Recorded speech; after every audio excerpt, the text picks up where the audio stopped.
Ladies and gentlemen, welcome. Sabres, Senators, tonight. Could this be the night the Sabres do it? Could this be the night the Sabres officially put an end to the 14-season playoff drought? We're going to have ourselves one fired up Senators team to face tonight, though the Senators currently sitting 38, 26, and 10. They sit right now outside of a playoff spot, but they're still very much alive as, these teams have around 7 games left to play. It's going to be quite the challenge. Thank you guys for joining tonight. It's going to be a fun one. Sabres on the road in Ottawa. I'm sure a lot of Sabres fans made that drive, so we should see a good amount of Sabres fans in attendance. TickPick had tickets around $20 all day today, so I would assure you guys that there's going to be a good amount of Sabres fans that live somewhere in central New York that decided to make the trek up to witness history. Yes, the Sabres, there is a chance they make history tonight. What's going on, guys, in the chat? Sports Dom, how's it going? Sawyer, how's it going? Good to see you in here. And Chris, how is it going as well? Right off the bat, just letting you know, I could barely hear you. Mic is a little bit low. Thanks for letting me know. Let's see if I can turn it up like that. Let me know if that helped a little bit. If not, we're going to have to work out some audio kinks. We are first time I've streamed in a little bit. So keep letting me know about the audio. Is it better now? Is it worse? I know when I make videos for myself, my audio is a little bit too quiet, and then when I make videos with Don in Discord, my audio gets too loud, and I got to set the mic farther apart. So it's a little bit different. So Sawyer, that is going to be your task tonight. Get me set on the microphone. Is it too low still? Maybe I'll hold it up and put it closer to my mouth. I think that might have to be the move, at least for the start. But yeah, major game. We all know the Sabres lines. They're keeping them the same. I'll read through the Senators lines real quick. They made some shuffles. Tkachuk and Ullmark were requested by the Ottawa media to meet today before the game. They both declined, so they both did not want to talk to the media. The team did not make them available, even though they were requested. I get it. It's crunch time for these teams. They need to, focus in, and I guess that qualifies as skipping pregame media. I mean, you would think professionals would do it, but Ottawa seems all business tonight against the Sabres. So the lines go as followed. Zetterlund, Stützle, and Batherson on their top line. Tkachuk, Dylan Cousins centering the second line with Riley Grieg. Third line, Claude Giroux, Shane Pinto, and Amadio rounding out the third line. And then Fogali, Lars Eller, you're reading that correctly, Lars Eller, and then Nick Cousins, the other Cousins on the team, on the fourth line. The defense looks a little bit different from the Senators from the last couple times we played them. A couple of key names out. Clevin Zub, Montinpalo, and Spence on the second line, and then Thompson and Crotty on the third line, Ullmark and net. It'd be funny if Linus Ullmark is the goalie that lets the Sabres clinch a playoff spot after all those years in Buffalo. Same could be said about Dylan Cousins.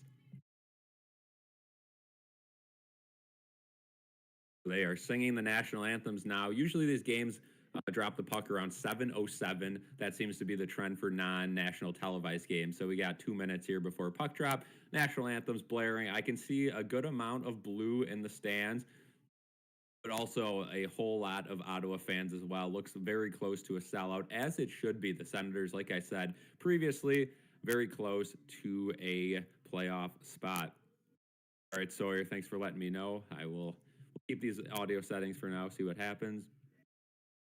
It's going to be a very fun game. The Sabres absolutely need to keep the foot on the gas pedal down the stretch here. It's one thing to clinch the playoffs, but if you end up slipping down to that third seed, going away against Montreal in the first round, that is a very tough matchup.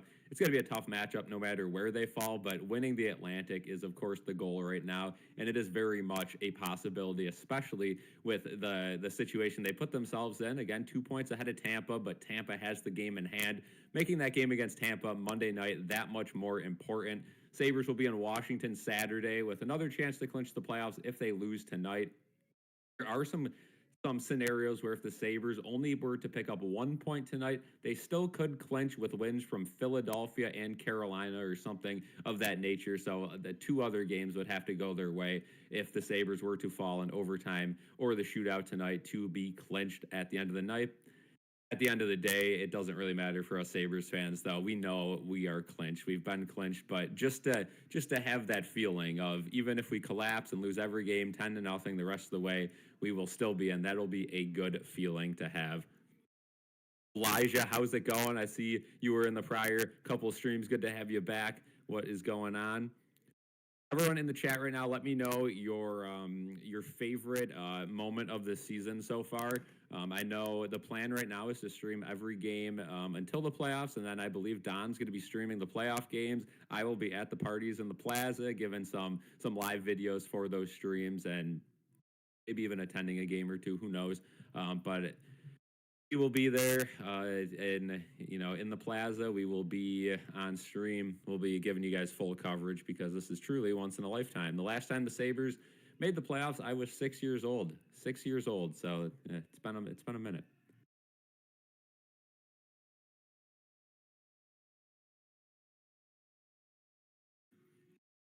Hey, how's it going? Says the comeback versus Tampa, 100%. Yeah, and we're certainly going to get a similar game to that, I think, Monday night. Two teams that want that first spot. Goalies tonight, UPL. As I mentioned, Linus Ullmark in net for the Senators. Linus Ullmark has a 285 goals against. UPL 258, 910 save percentage, though, for UPL compared to Linus Ullmark's 886.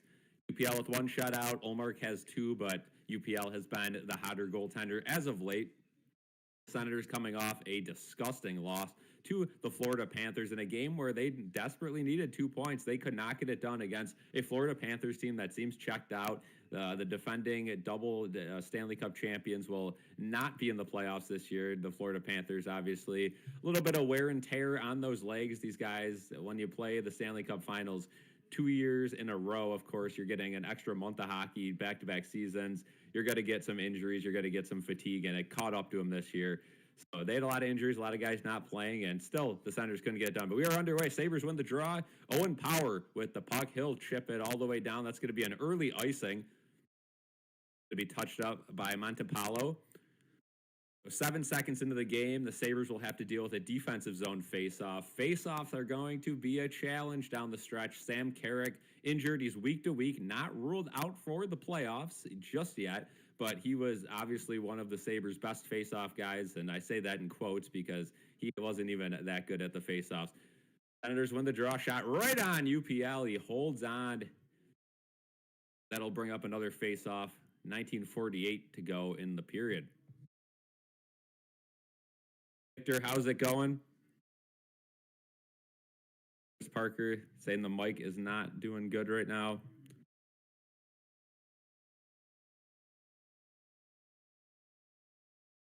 If I go that way a little bit, if that helps.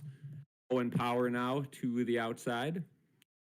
Drops it below to Doan. Doan to the point to Byram. Byram up top to Power. Power shot blocked. That'll go all the way back into the Sabres end. Byram chases it down. Teams will change. Byram behind his own net. He's got Armadillo right on him. Now he slides it up to Dahlin. Dahlin touches it up. Ullmark will touch it behind his own net and turns it over to Thompson in front of the net for Krebs. And a near disaster for the Senators. But Krebs unable to put it in with a good chance there. Now the Sabres will dump it in on net. Zub touches it behind his own net, and the Senators will bring it back up with Giroux. Giroux, this little move through Quinn's legs will go behind the net to UPL. They'll sit there for Dahlin. Dahlin, think pass, touched by Krebs in it to the Senators' end, and the Sabres will go off for a change. Sabres got 3 monitors going again. Good to see. Behind the net now, Quinn trying to will the puck out of the zone. Can't do so. UPL can't get a touch on it. Now Metza, Stanley around the net. Quinn now with a second chance. This time he's got a little bit more space. He's got McLeod going with him. It's the red line and dumps it in. McLeod chases after it behind the net, but Ullmark to the point, and Metza's collapsed at the point, and he is going to allow a 2-on-1 here. Senators take a shot, and a good save by UPL. He stuck with it. That was Tim Stutzel on the shot attempt on the 2-on-1. Now Metza finally back on his feet is going to dump it down, but it's going to be an icing. Josh Doon as we call him. Josh Dunn back in the lineup because of the Sam Carrick injury. He was able to win the race, so we'll have an icing face-off going in the defensive zone. How's it going, Justin? Again, guys, keep letting me know about the audio. Is it good? Is it bad? Keep tinkering with it as the night goes on. This is our first stream in a while that I've been doing it this way, so we're just testing stuff out. Face-off got whistled down. We'll have to run it back. 17:48 to go in the first.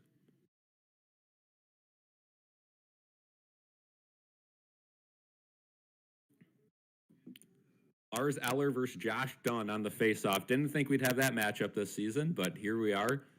Near the end of the season, two teams very close to the playoffs. Got those two guys in the center circle.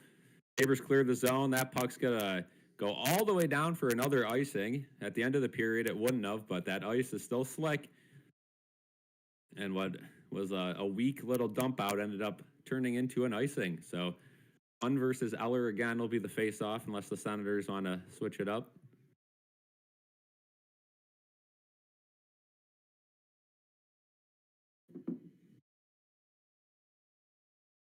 Senators win the draw.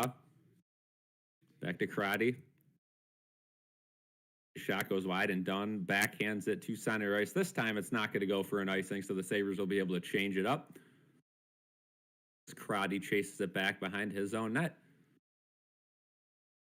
Senators in their home red uniforms, Sabres in the away whites. Power behind his own net. Attacked by a plethora of Senators, including Nick Cousins. Cleared down, Greenway chases after it.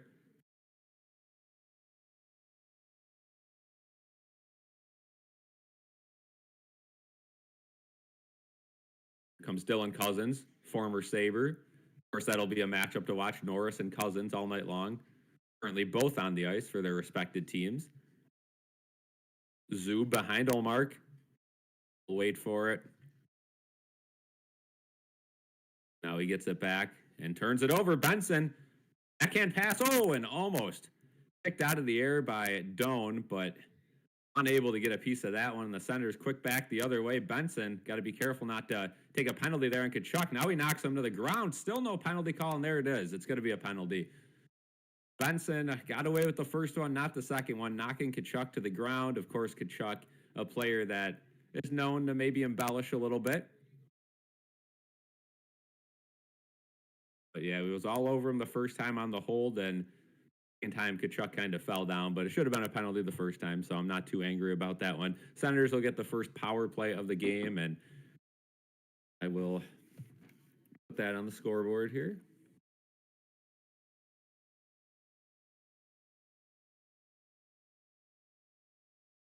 Tampa Bay and Pittsburgh playing. Thank you, Victor, for the update.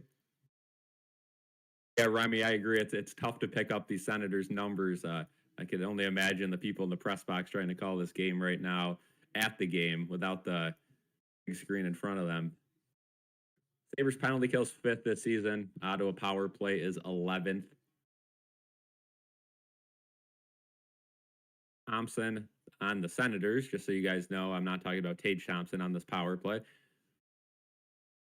Is it at the net? No, deflection there by Pinto. Almost snuck through the 5-hole, but UPL was there just in time, and now the Sabres will risk that one all the way into the Ottawa zone. 1:30 to go in the Ottawa power play. Shots are 3-1 in favor of the Senators. Senators going to use that patented drop pass that we see so often from the Sabres that doesn't seem to work. Maybe Senators can get it to work. Cousins could not get it in deep, and the Sabres will clear again. This time, a minute to go in the penalty kill. So halfway through this one. Sabres win puts them locked into a playoff spot. Cousins makes a nice move, plays it down low. Logan Stanley on this penalty kill. It seems whenever he's out there, the Sabres have not looked good on the penalty kill. We'll see if that continues tonight. Tkachuk tries to throw it into the middle. Dangerous pass, but the Senators able to maintain it. Cousins at the point. Time down low, and Stanley fends off his check. Malenstein does the same, and his wrist shot will just get outside the zone. That's going to trickle all the way back down to Linus Olmark. Picked up by Spence, the defenseman for Ottawa. They'll bring it up quickly. Cousins and Samuelson chase after it in the corner. Samuelson's wrist shot gets to the point, but Spence keeps it in the zone. Nice give and go play in UPL. A nice save on Spence. Spence all over the puck on this power play, but to no avail so far. 7 seconds to go, pinned along the boards. Here comes McLeod. 5 seconds to go in the penalty kill. Not enough time to start an on-man rush, but McLeod's going to have a look at the net. That one blocked. A nice block there by Ottawa, so they'll be able to get the puck with Dylan Cousins, and he'll backhand it into Zub behind the Sabres net. Zub maintains control of the puck.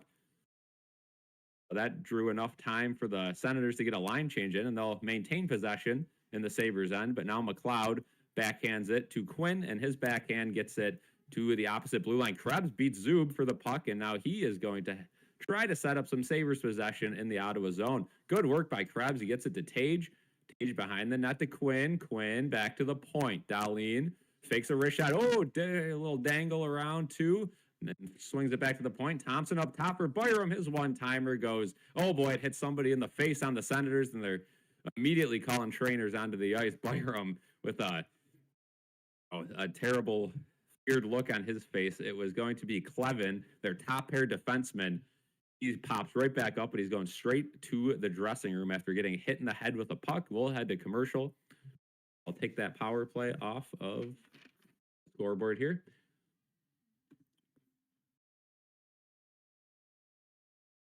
Boyer says Florida goal. Okay. One Power has a new purse tonight. Thought it said Pulse at first. I was going to say good to see, but no.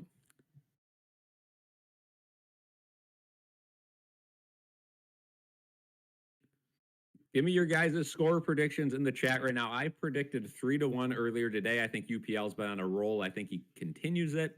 I think the Sabres end up 2-1 at one point, and then are able to finish it off with an empty netter. Ottawa fans are cocky. We beat them in the last game and last 2 seasons so far. Yeah, Marcus, for sure. We're going to be live here with every game remaining in the season and during the playoffs, so be sure to look out for those as well. I'm excited. I know Don is doing the Saturday game against the Capitals. I got the game Monday against Tampa, and I have not been this excited for a Sabres game in quite some time, this game against Tampa Bay. And that's crazy to say when this could be the game they clinch the playoffs, but all eyes Monday night for the division lead, most likely against Tampa, a team that they had one of the most entertaining NHL games this season a few weeks ago.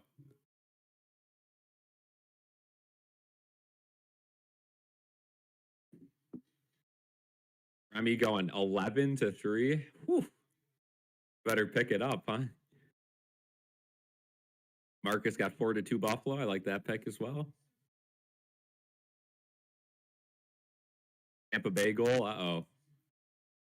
Pittsburgh's a tough team to beat, but it seems Tampa is up 1-0. Thank you, Sawyer, for the update.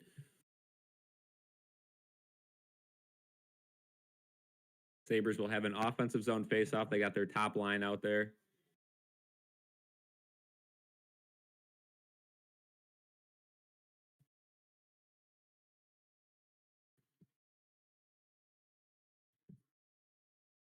All right, Krebs is going to step in for the faceoff now. After Buffalo was thrown out of the dot. Krebs in the offensive zone, loses the draw. Senators look to break it out.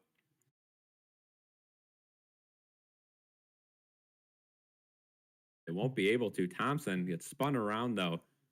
Nifty play by Pinto, and he is going to pass it along the boards, and it'll end up all the way back down. It's on net. Unfortunately for the Sabres, no icing, and UPL will cover that one up just to ensure no shenanigans happen. And 13-16, another whistle.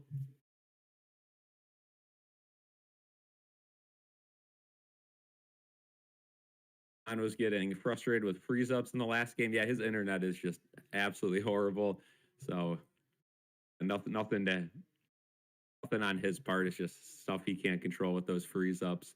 I know when we do the podcast, we're lucky to get through the whole thing without a couple freeze-ups, but Greenway better be on the bench for Tampa. 6-6, but won't fight. Yeah, if he's in the lineup, which I think he's got to be because Sam Carrick is injured, so that leaves not a whole lot of room for him to get bounced out. hopefully he's a little physical in that game. But keep in mind, again, rehabbing from injuries. Senators bring it in the Sabres end. Pass over to the point. It's the Senators. Thompson keeping that one in. Power wins the puck battle and steals the puck. What do you know? Something we don't see all too often. Owen Power using his body to shield off forward and getting the puck. And that's going to end up with the puck behind Ullmark in the Senators end. Benson is push up there. Doan is going to get it along the boards. How it ends up with the Senators, and they will dump it all the way into the Sabres end. Samuelson chases it back. His backhand up to Power. Power down low to Norris. Norris tries to flip it up to Benson. Now Norris chases after it into the corner, drops his guy in Zub. Benson along in the near boards. The point, but it doesn't get to him. And now the Senators bring it up 3-on-2 the other way, but kind of a bad pass up top to Dylan Cousins, and Cousins just swings it across the crease. No one was there, though, and Doan will bring it to the red line and shoves it all the way in behind the net, and he's going to chase after it as the rest of his line changes. A good job by Doan.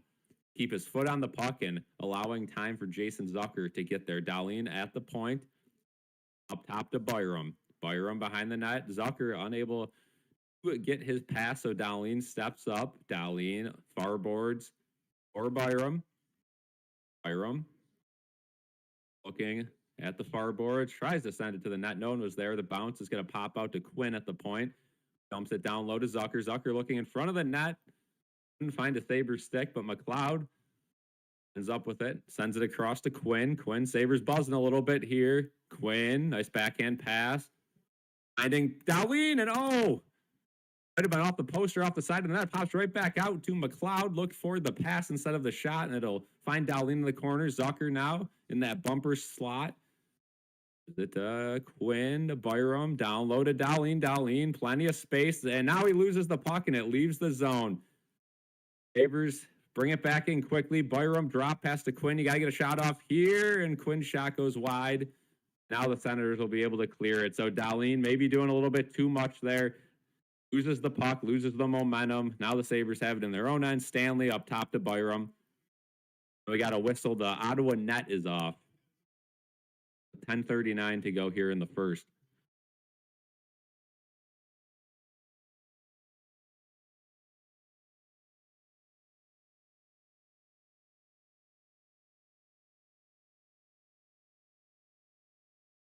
Yeah, clock is still a pregame. Let me message Jaden about that. He's controlling the time.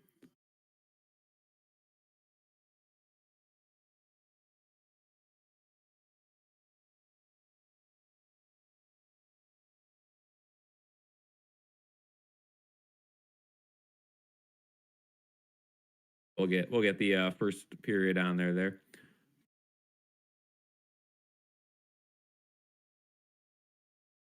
Hey, Pittsburgh scored 1-1. Nice to see. 10:20 to go here in the first.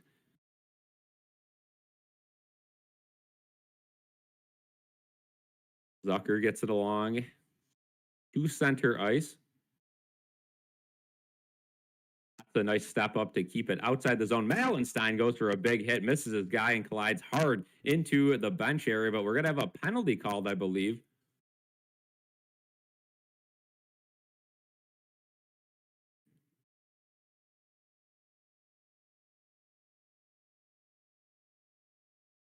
Oh boy, I think they called a penalty on Giroux. Gave Malenstein a little shot to the face. It wasn't Giroux. It was Tkachuk's stick in the bench. I don't know if I've ever seen a penalty like this before. Malenstein went for a check, ended up hanging over the Ottawa bench, and Tkachuk, incidentally, his stick hit Malenstein's face, and they're going to call either a high sticking call or a bench minor somehow, some way. Tkachuk ends up in the box for an accident. I guess you got to have control of your stick on the bench, too. I'm a Senators fan. I'm not too happy about that one, but nevertheless, the Sabres will get their first special teams chance of this game. Sabres lose the draw. Quinn is able to keep it in, though. Quinn to Dahlin. Dahlin, once again, can't keep it in the zone, though. That's twice this game. He's on for a little bit of an extra move there at the blue line and has not been able to keep it in the zone. So now the Sabres will have to bring it into the end. Quinn's backhand pass ends up in the Ottawa bench. And this Sabres power play has just struggled so hard this season getting any traction, any zone rushes. Their zone rushes have been putrid this season. And they win the faceoff, and they initially get it set up. The power play has not been bad, but once they leave the zone, it is tough to get this thing set up. Ottawa wins another faceoff. They'll rip it down. The Sabres will have to try to find a way to get it in and set up on this power play. Dahlin bring it to center and do his typical drop pass that wastes 10 seconds to Norris. Norris to Zucker. And there's no one on it for the Sabres. And a bad giveaway there. What are they doing? So they just gave the puck away. A little bit of a miscommunication from Ottawa.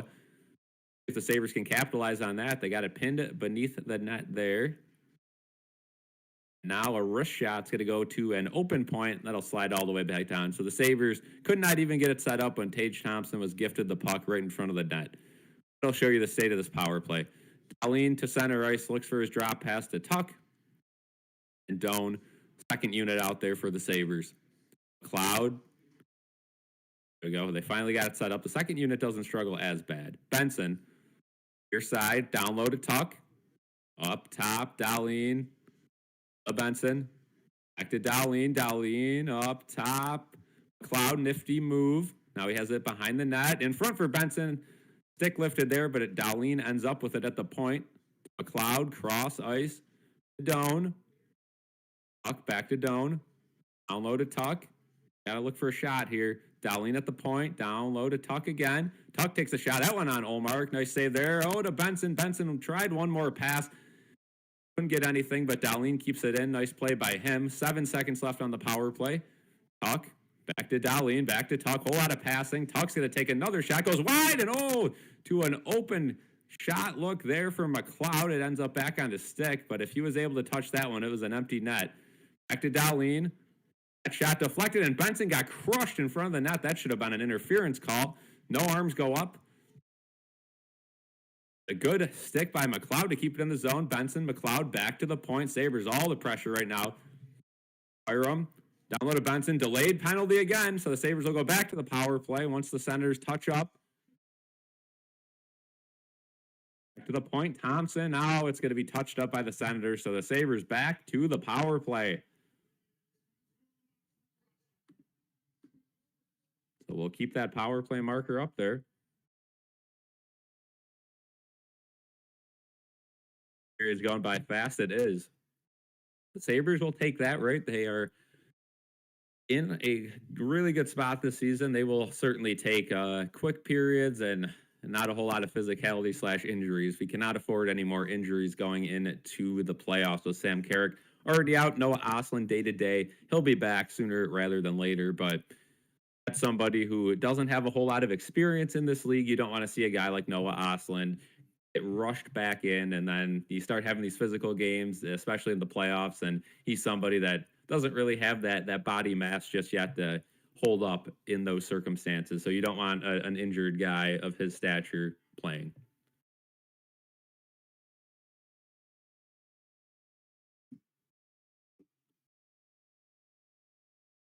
There we go. Clock's all fixed up there.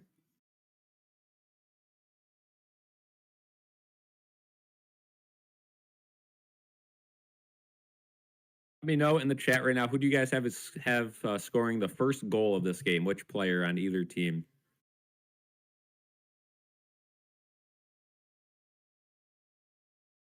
And this could be the night. This could be the night where everything changes. The momentum, the loyalty in Buffalo. I'm wearing the Bills hat today because it kind of seems like a changing of the guards here in Buffalo. Everyone is talking about the Sabres. You can't go anywhere without seeing somebody in Sabres merchandise, whether it's a hat, a jersey, a sweatshirt, a shirt. I know it worked for me. I mean, it seems like every 10th person that walks in has something Sabres on, which is something I didn't really see in years prior. It's good to see. It's good to see that the city has kind of come back alive for hockey. I would never really say it left. It just kind of, people are no longer afraid to show it. I believe they're showing a Josh Norris video on the Jumbotron right now. Both benches kind of tapping their sticks, so I would assume that's what it is. Not, it must have been some sort of military appreciation thing. Those are usually the two things that get the benches up and clapping, either military or a comeback video.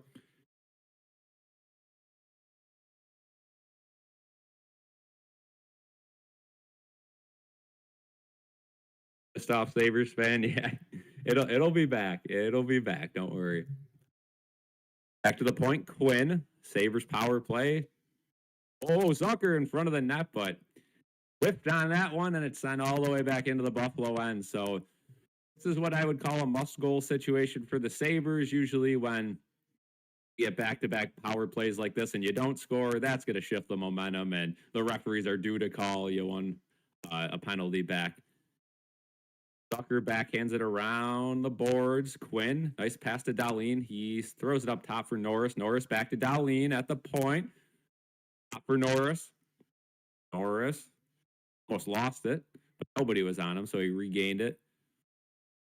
Norris looks for a passing lane. He's going to chuck it down low for Zucker. Couldn't handle that one cleanly, but again, Senators kind of playing a block the middle power play. No pressure on the points. There's a Thompson one-timer. It goes wide, and Norris could not keep it in. He falls to the ground. Quinn, a nice defensive back check on Pinto. Shut down any shorthanded chance that Pinto thought he was going to get. Aline drop passes the Sabres. Second unit gets back on the ice. On with another drop pass to McLeod. McLeod around the boards. They'll sit nicely for Doan. Throws it down low. Tage is still out here. It was Zucker. Zucker, Tage, and Doan! And deflected up and out of play. A nice look in front of the net. No one in front of him. A quick shot. I don't know if it hit the goaltender or just hit a stick. Let's see here.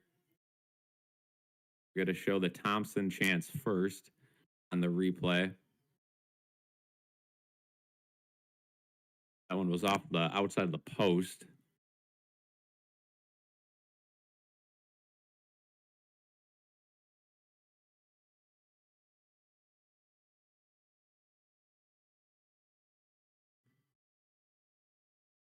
I'll read the chat too during the commercials here. So if you guys are chatting and I'm not responding, don't worry. It's I know it's going to be a busy night. A lot of people want to see this team succeed here. Puck on the draw, he wins it. Wow, a face-off win on a power play for the Sabres. Byram swings it up top. McLeod down low, and that's Benson. Benson, as Doan gets pushed into the net. He stands up quick though. McLeod looking for a lane. 18 seconds left on the power play. McLeod down low, and they keep trying to get to that bumper position. It's not open though. You just got to take a shot to the net and look for a rebound. Tuck, and they're again trying to be too cute on this power play, going for these little set plays. You got to just get the puck on the net as it leaves the zone. That'll be the end of the power play. So 0 for 2 power play to start the game. Byram takes it in. There's fourth line out there now. Josh Dunn, again, drawing his way back into the lineup. He's got everything to gain here. Nothing to lose. Nice play by Greenway. Gets it in front of the net, and Dunn almost had it tap in. Instead, the Senators will be able to clear it back the other way. Byram's still out there. He's got to be tired out there for a while. He loses the puck behind the net. Malenstein going to chase after a puck that goes to center ice. Spence back out there. Dunn backhands it back to center ice. How the defense will change for the Sabres. Byram finally off the ice after that long shift. Oh, it's right out in front there. A dangerous position. The Sabres able to clear it. It's going to be almost an icing, but it's going to dribble just short. So no icing there. Sabres fortuitous bounce. It's going to allow them to get a change and get their top line back on the ice. Spence and Zub passing it back and forth. Zub's pass goes awry, and Peyton Krebs will one-hand it into the Senators' end and chase after it. Stolen behind by the Senators, though, and a weird bounce off Tage Thompson's stick. It's going to make Zub have to reset in his own end. His backhand pass is challenged by Stanley, and now the Sabres with Samuelson will get it up to the blue line, but that'll be offsides. Tuck Thompson not on the same page there. We'll go to commercial. 3:45 to go in the first. All right, let's read the chat here. Norris or Cousins goals soon. Zucker first goal. Victor says, congrats to Josh and Haley on the birth of their new daughter. A new Bills fan has been added. Yeah, that was good to see today. I know a lot of people saying that would be the perfect day for the Sabres to clinch the playoffs, right? So another reason to wear the Bills hat tonight, right? What do I think the Bills are going to do this year? Well, a lot of unknowns on this team. How good is DJ Moore going to be? The coaching changes at all three spots. I mean, we don't know, don't really know how that's going to work out for the Bills. I'm not the biggest Joe Brady guy, but I've also kind of come around to the decision to hire him. I was pretty much done with Sean McDermott, so I was kind of forced to accept the Joe Brady hire, and we'll see how it goes. So I would say the definite playoffs for the Bills, and we'll go from there. Keith, how's it going? Says, come on, Sabres. 17-0. I always feel at the start. Victor probably talking about his Bills record prediction. Okay. I'll side with you there for now. Sabres going 82-0 next year. Yeah. I mean, I think they're probably going to clinch the playoffs, then go on like a 6-game losing streak, and then go 16-0 or whatever and win the cup. Good prediction. Buffalo Wings Pizza, Elijah on the food game as always. Good stuff.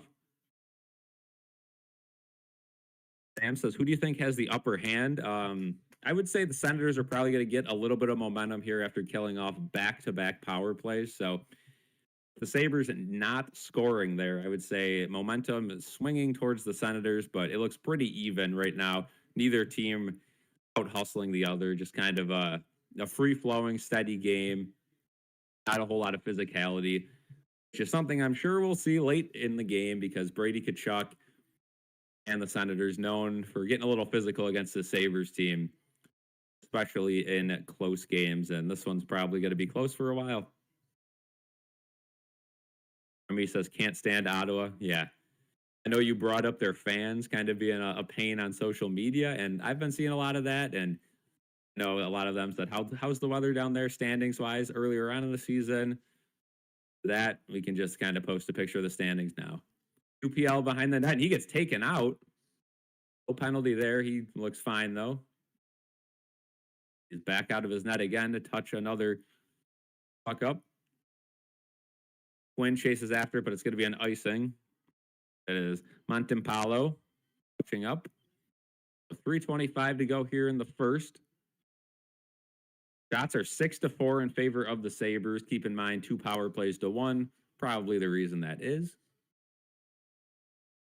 Showing goalie stats, Sabres goaltending, pretty much top 10 in every statistic. Meanwhile, the Senators pretty much bottom 3 in every statistic. So pretty bad goaltending for the Ottawa Senators all season long, led by our old friend Linus Ullmark, who, again, took a leave from the team in the middle of the season. A whole lot of drama with the Senators team.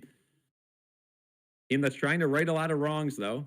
Referee takes a spill. Fogley and a deflection out of play. It will not be a delay game penalty. Stanley on that one. So just a defensive zone face-off coming up. Siren Head? Oh, yeah.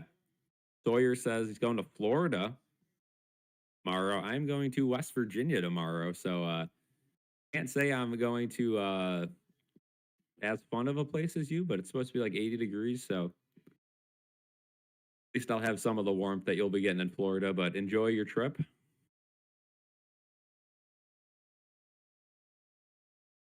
Elijah, pump for that new stadium. Should have a vlog out of that first preseason game they have there. As long as tickets aren't ridiculous, I'll do a little tour of the stadium for you guys. Senators win the draw.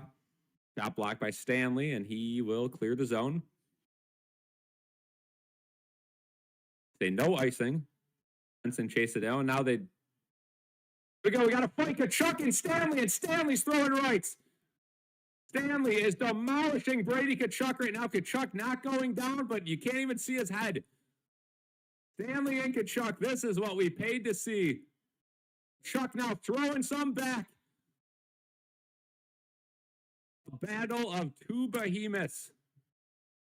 Now they kind of are slowing down. Tkachuk still trying to throw rights. Stanley's got him pinned along the boards in a headlock. Again, the size difference. Stanley quite a bit taller. And both guys fired up. Here we go. Logan Stanley finally giving me something to root for. At the bench, and that is exactly what we got this guy for. Logan Stanley, what he lacks on defense, he's going to gain in this. And this is playoff hockey atmosphere right now. Tkachuk gave him a little hit along the boards. Stanley started chirping at him, and Tkachuk's not one to back down from a fight. And Stanley just grabbed the back of his jersey, has the height difference, so he was able to kind of just control him there, keep him away, and bury his head into his jersey. For a little bit there, I thought he was going to drop him, but I'll give credit to Tkachuk. He stayed with it and was able to kind of even it up at the end there. Stanley kind of using his size to his advantage there, winning that fight. That was absolutely awesome to see.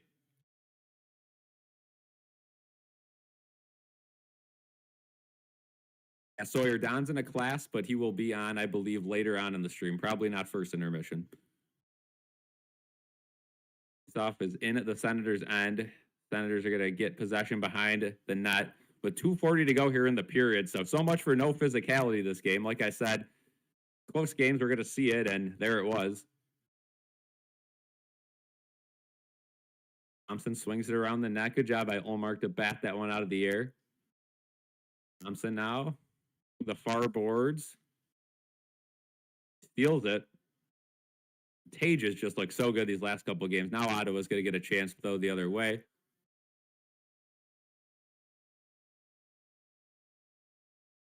A great back check by Tuck. Thompson, toe drag. Oh, got Ullmark out of the net if he was able to find it and hit the backhand. Would have had a look at an open net. Instead, the Senators will head back up the other way. This game's starting to get a new life. Back in. His fourth line's out there, Power behind his own net. Gives it up. Again, so many times Power will just turn away from any hitting, any physicality to, give the puck away. Sabres, that one slips between the two defenders, though, so no pressure gained on the turnover. They're quick back in the other way, but offsides. 1:28 to go in the first. We'll have a whistle.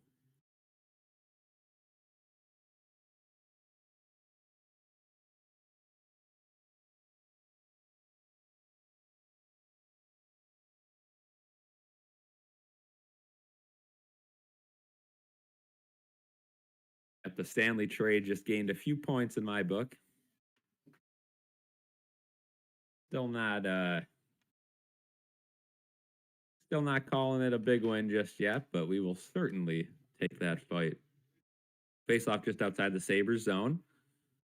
Face-off win.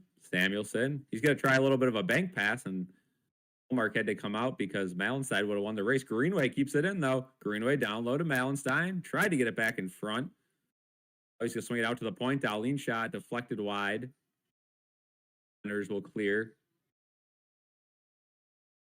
Dahlin will gather in his own end. Fourth line still out there for the Sabres.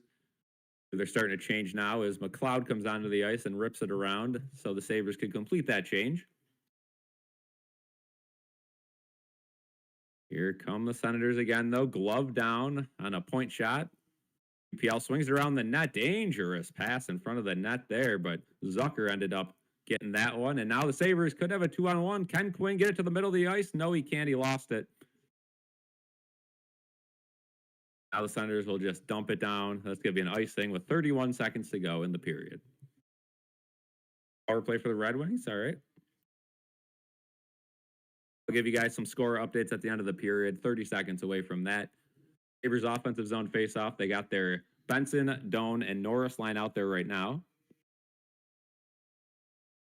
Shots are 6-4.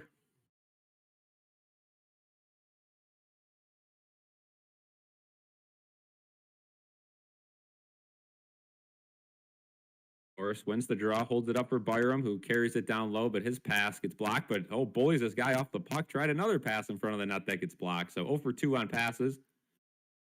get another chance now, and we'll drop it to the point this time for Doan. Not get it into the corner. Stolen by Benson. Now at the point, Power, his shot blocked and goes wide. Norris puts the body into his guy behind the net. Benson.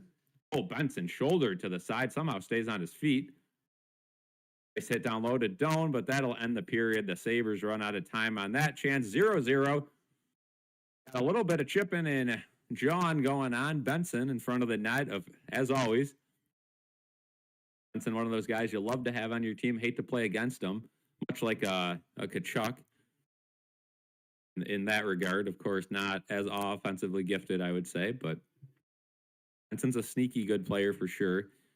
Both fights out of that one. So both teams head to the locker room, tied 0-0, shot 6-4 on 3 total power plays in this game. So low shot totals for those stats. That big fight that, in my opinion, was the highlight of the period. Like we were saying earlier on, I mean, any fight that Stanley gets into is an automatic win, right? It's not really much for Stanley, a third pairing defenseman, to get taken off for 5 minutes, but to take out a guy like a Chuck for 5 minutes of a game, especially if he does this in the playoffs, that is huge. So it's kind of just a little bit of a sacrifice there to really win that trade-off.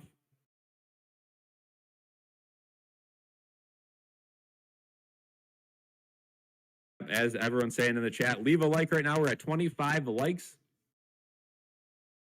Let's get that number up to 30 before the second period starts. 39 people in here. That should be easy. There's got to be 5 people in here that have not hit the like button. And subscribe if you guys are new. Stick with this channel. Of course, streaming every Sabres game from here on out until the end of this magical season. That includes playoffs. And then, as I was going to say as well, we're going to be making videos, of course, the podcast. So subscribe, stick around. We're always talking Buffalo sports here with the occasional mix of some other sports. You know, some people have asked for different things. Tampa Bay Lightning Dragon is frozen.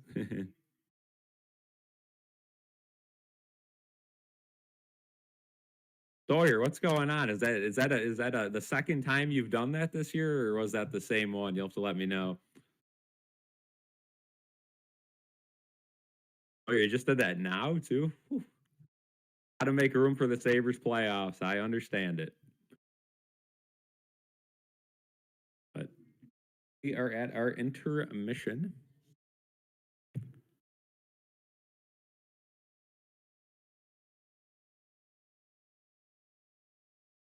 Intermission for the Sabres. I'll check scores now for you guys. See where we're at in the league. Carolina is up 3-0 on Columbus. So Columbus in desperate need of wins. Not going to get one tonight. Florida up 2-1 on the Bruins. That is something to monitor as well. The Bruins not at all locked into a playoff spot. Detroit up 1-0 on the Flyers. A must-win for both those teams.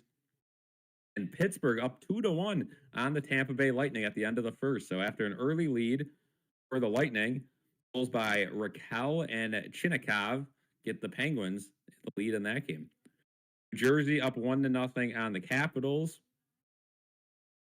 The Capitals still in the mix, I guess. The Devils much out of it. I can't even give you guys any MLB scores because there's no games going on right now. We'll skip the NBA for tonight. A whole lot of hockey going on.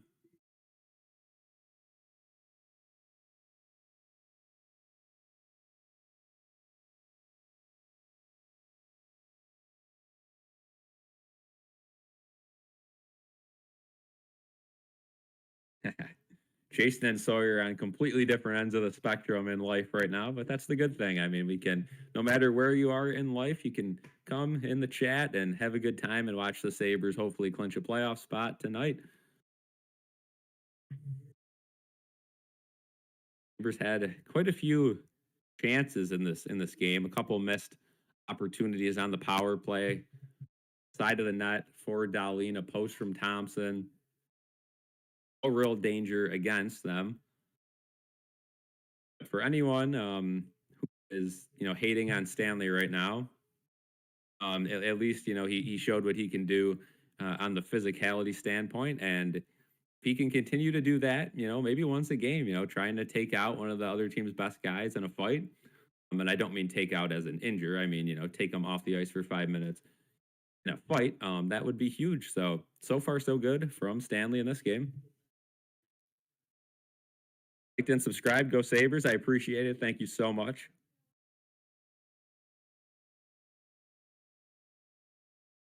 Sawyer, I know. I know.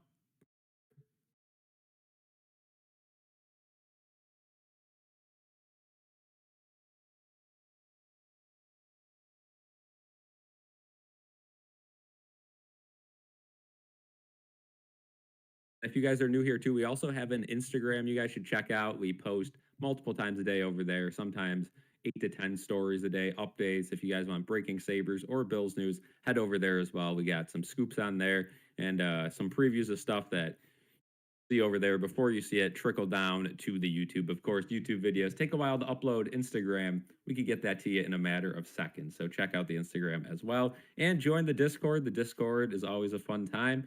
I know the Discord we push for a little bit and then we stop, then we push. It was bigger a couple years ago, but if you guys want to join the Discord, feel free as well. News on Carrick. He's week to week, not ruled out for the playoffs, but he is week to week. So it doesn't look good for a return anytime soon for him. Never know, though. It is the playoffs, so he might be able to push through whatever injury he is going through. Appreciate the streams. I'm in Southern Ontario. Don't get many Sabres games here, and I hate the Leafs. Hey, I appreciate you tuning in, and yeah, I would not be a big fan of hockey if I had to watch the Leafs, especially this season. Right, the Leafs looking pretty rough this year. Who's your favorite player? Tough question. Favorite player all time would be Thomas Vanek, but favorite player from the Sabres team, I don't want to give a boring answer and say like a Thompson or Dahlin. Trying to think if I could get. I'll give you the funny answer and say Peyton Krebs. How could you not like Peyton Krebs? I mean, anyone out there that dislikes Peyton Krebs is a maniac, right? Anyway, Ottawa is 18-11 at home. Tampa is losing. So are the Bruins. Jonathan, thanks for the update. And yeah, as you bring up, Tampa losing and the Bruins as well. So it's looking good standings wise. I'm getting a little bit nervous about Montreal, though. I mean, Montreal does not seem to lose. And if the Sabres were to fall to Tampa Bay, which very easily could happen, could the Sabres end up being the 3 seed in the Atlantic? And then they'd have to play Montreal and start on the road. A lot could change in a matter of 6 games. Elijah's sister is a Leafs fan. Elijah, that's a fun little rivalry you got there in the family. At least this year, for the first time in a long time, you can come out on the winning end of that one.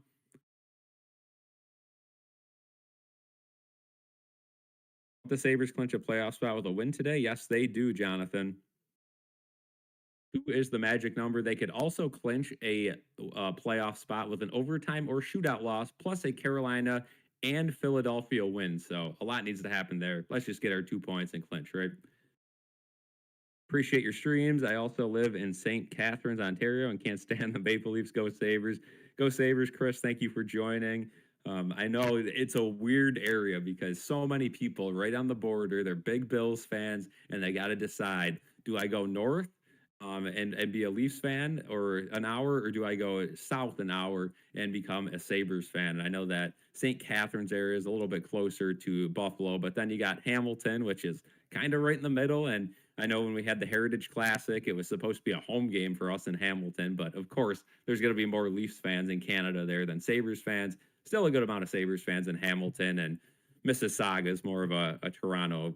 I mean, that's practically in Toronto, so that's kind of the cutoffs there, and that area is always fun. I'm going to Toronto on Wednesday for a Blue Jays game, so I will be driving through all of those Southern Ontario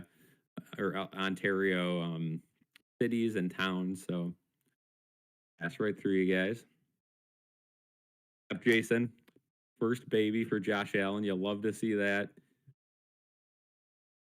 Age is the Josh Allen of the Sabres. I would agree, and It kind of seems like I was thinking this earlier, and I'll bring it up now because it is intermission, and let's be honest, this period hasn't given us much storylines. Um, Goals to talk about. What do we think about Rasmus Dahlin? Because I mean, there's no doubt he is a superstar player, but where does he compare among the league's best defensemen? I watched Dahlin do some things that it's just like only a few defensemen. Like you see Cal McCarr do it, and a couple other prototype players like that. Where he's juking guys out, but I still think Dahlin makes one too many mental mistakes a game to be considered a top three defender in the league. And I know I might be kind of a reverse bias here because I watch him every night and I don't watch the Cal McCarrs of the world every night. But what I will say is, Rasmus Dahlin, he makes a little bit of a dumb penalty here and there, and it sometimes costs the team. He just needs to kind of keep his emotions in check. And once we get to the playoffs, you can't be having dumb penalties like that. I know I've said it 1,000 times. The refs kind of view the game a little bit differently in the playoffs, so maybe he will be able to get away with some of those emotional responses that he hasn't in the regular season. I think the maturity will come more with the playoffs too. And watching him develop has been fun. I kind of hoped that we saw a similar path with Owen Power, but not yet.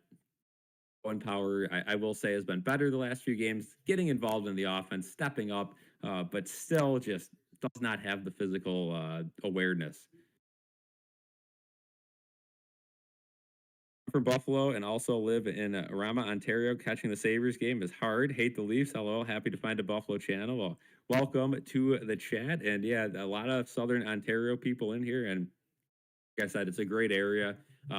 If you guys have ever taken kind of the back way, I guess, home from a Toronto or from Northern Canada instead of getting off, through Niagara Falls or whatever, or I think it's like the Fort Erie throughway. You guys will have to back me up. You kind of go through all the farmland there that leads you west towards I guess Detroit, if you want to say, that little stretch. So, of course, you only go an hour of the maybe 4 hour throughway and you get off to get back into New York. But it's just kind of this like rundown throughway. I've only been on it at night coming home a few times, but you kind of go through all the nice farmland and the scenic view of that little area in between the lakes. And I'd assume that's where a lot of Sabres fans kind of live. And again, like I mentioned, you go 2 more hours to the west, you probably got a lot of Canadian Detroit fans. So very interesting land structure we got there. I was gonna say, I don't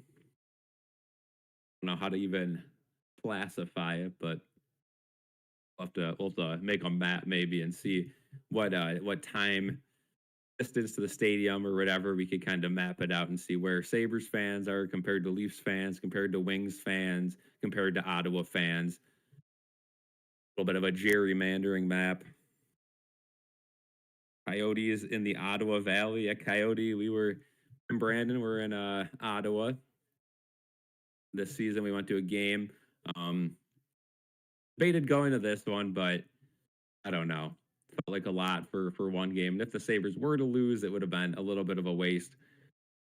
If they were at home and they had the chance to clinch, I think I would have been there. But I don't know if it was one of the closer arenas, I would have. It was like Toronto, Pittsburgh. Sawyer sharing his displeasure for the Tkachuks. Yeah, the only time we root for the Tkachuks is around the Olympics, and that's about it, right?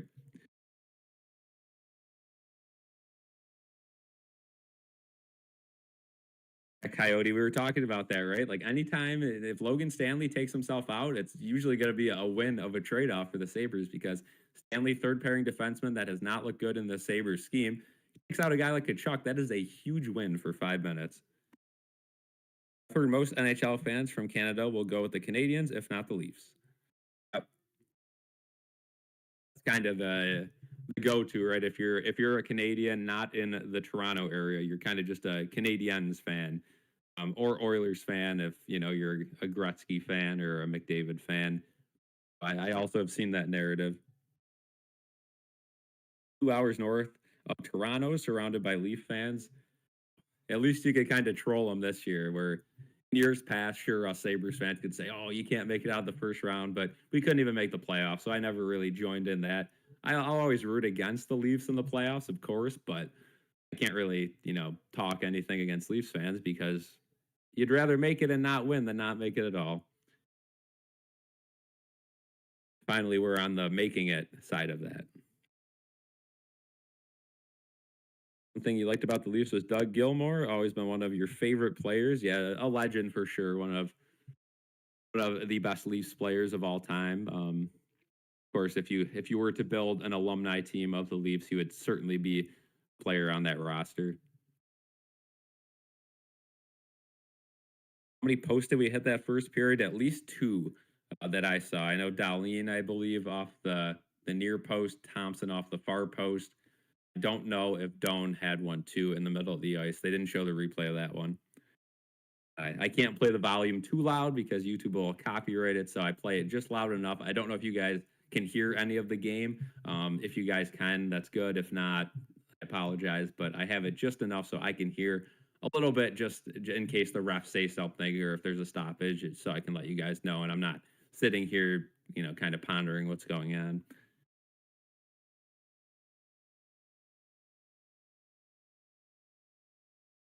H. Thompson's number matches the Islanders' first season in 72. That's good. And the Islanders and that Sabres, I was at that game. That was the last game the Sabres played. A little bit nervous there for a while. It looked like the Sabres dominated and may have fallen just at the end, but a nice play by Alex Tuck to feed a wide open Peyton Krebs in front of the net to seal the deal on that game. And a nice Bowen Byram full length goal as well. That was a fun game to attend. Certainly got my money's worth in that one. Ended up getting tickets for, I believe, $13. So you can't complain with that.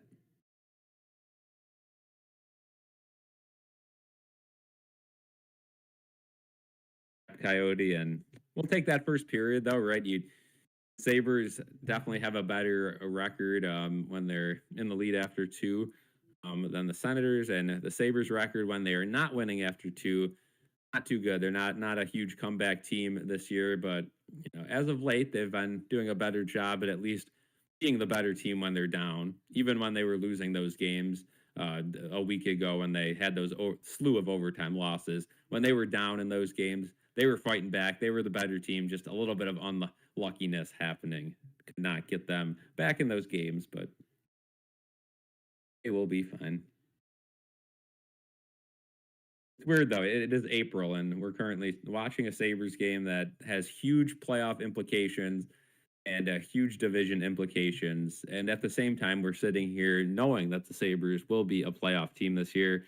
It's a feeling we haven't had in a long time, a feeling I have never really experienced. Again, like I said, 6 years old the last time the Sabres played a playoff game right before I was 7. So that is going to be a new experience for me. It feels very similar to when the Bills had their first playoff game. That was the first one in my lifetime. A little bit of a difference there, a little longer drought, but it was a fun time, even though we lost. And I think us Sabres fans are going to have the same thing. Even if we lose in the first round, it's going to be a fun time, and hopefully it gets the ball rolling just like it did the Bills. Yep, Coyote 2-1 Pittsburgh. Raquel and Chinnikov had their 2 goals. Carolina up 3-0 on Columbus. Yep, Columbus needing wins. Coyote, yep, we clinch it with any sort of win tonight or an OT loss or shootout loss combined with a Flyers and Hurricane win. We're getting ready to go here in the second period. Again, Don will be joining sometime later in the stream. I don't know, second intermission or during the third at some time to give his opinion of the Sabres potentially clinching.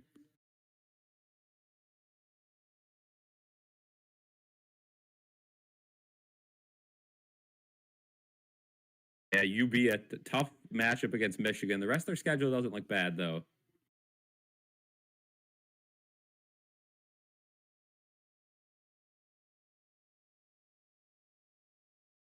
Yeah, Jason, it is weird. Tonight's prediction, I said 3-1 before the game, and I'll stick with that for now. Sabres now skating from left to right. A bad giveaway by Doan, though, will create a 3-on-2 for the Senators. Owen Power shuts that one down.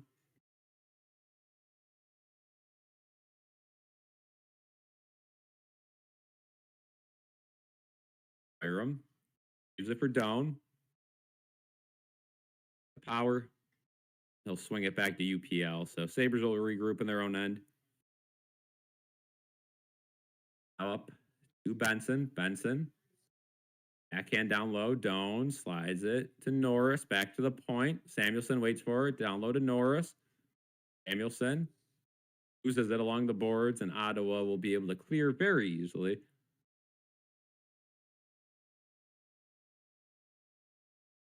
Greg. Power behind the net. Norris. Power has it tangled up in a stick behind the net. He turns it over and right out in front. What a save by UPL. Glove save. Again, Owen Power giving the puck away along the boards. Had it to a wide open look in front of the net, but UPL stayed right with it to make a glove save. Nice pass in front of the net. Trying to see who it was with the shot. Giroux, maybe. Nevertheless, this game remains scoreless. Nice save by UPL. Colleen bank pass to Krebs. This pass somehow makes it to Tuck. Bounces along the blue line. Stays in momentarily. Now out for Samuelsson. Samuelsson along the near boards in his own end to look for a breakout. Up by Krebs, so no icing. Zub behind his own net. Swings it around. Not out. Krebs. Now Zub gets it back, and Senators will bring it to the blue line.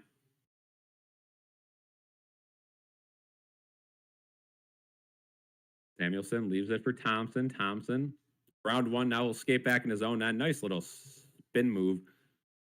His outlet pass goes to Tuck, and Tuck's pass gets blocked down, and the Senators will regroup. Both teams go for changes. 17:52 to go in the second. Antempalo. Pass goes awry. It goes all the way down to UPL. UPL struggling with it behind the net. He'll end up turning it over. The point Spence. That shot batted down right in front of the net. Now McLeod with speed gets it up to Quinn. 3-on-2 if the Sabres hurry. Quinn's pass to McLeod.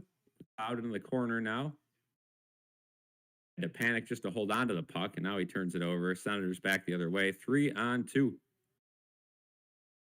Deflected wide. Metza out there for the Sabres on defense. As Quinn got dragged to the ground. No penalty there. Senators Thompson. Now in front of the net. That shot goes wide. Thompson for the Senators. Back at it again on the point. Dumps it down low. Now the Sabres just get it out. Quinn. The red line to the blue line. Long change for the Sabres, but they're able to get it done. And Senators got to be careful. Too many men could have been called there. Puck ended up by their bench during a change.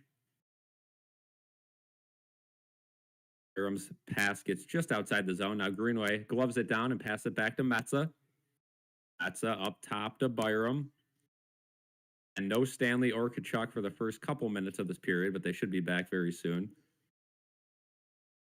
They should be available now. At the next whistle, they'll be out of the box after their fighting penalties.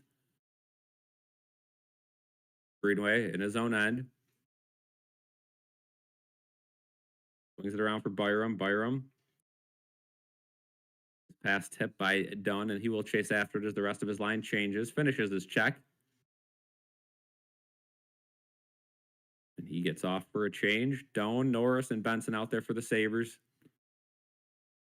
Pass up for Norris. He's got an abbreviated 2-on-1. He's going to take it in himself. Backhand. Tried to roof it top shelf, but missed the net. Great chance for Norris to score one on his old team, but couldn't get it done. Now the Senators plenty of time to clear the zone here. They're going to cycle it back behind their own net. And there's a turnover. So Doan keeps it in. Doan, wrist shot. That one goes wide. Couple really good looks there for the Sabres. Last minute, unable to score. Power in his own end. Dowling makes a nice little deke and gets it back to Power. Norris now.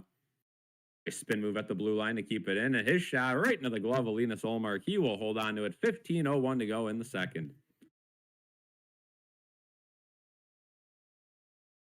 Penguins Lightning tied 2-2. Uh-oh. Elijah, 32 years old. Well, happy late birthday there in December. Kings Predators tonight. That's a big game for playoff spots. Even the West that doesn't have as many points going on, their playoff race is equally as fun to watch.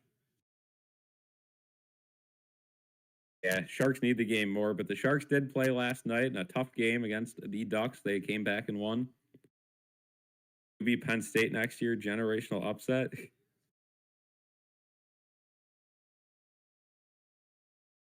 Like saying Sabres will have another offensive zone faceoff. Real quick, while we wait, I could bring up the last time UV played Penn State. They hung in the game for a while. I thought there was a chance of an upset, but could not get the job done. I remember watching that game a few years ago.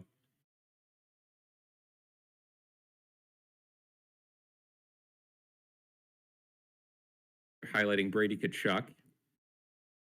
Was back on the bench. Of course, him and Stanley now available. Come back into this game. And if you guys are new here, be sure to leave a like and subscribe. We'll be live the rest of the way here in the Sabres season. Deflected up and out of play. We'll have another offensive zone faceoff for the Sabres. Shots 7-5 in favor of the Sabres.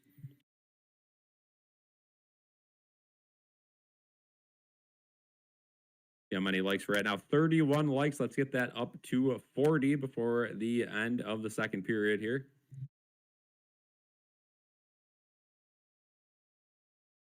Thompson wins the draw. Krebs looks for a lane to shoot, but instead he passes it up to Samuelsson. His shot, wrister, into the glove of Ullmark. He holds it, so another offensive zone faceoff coming up. Sabres starting to mount shots, starting to mount a little bit of pressure here in the second period. The Austin Theory effect.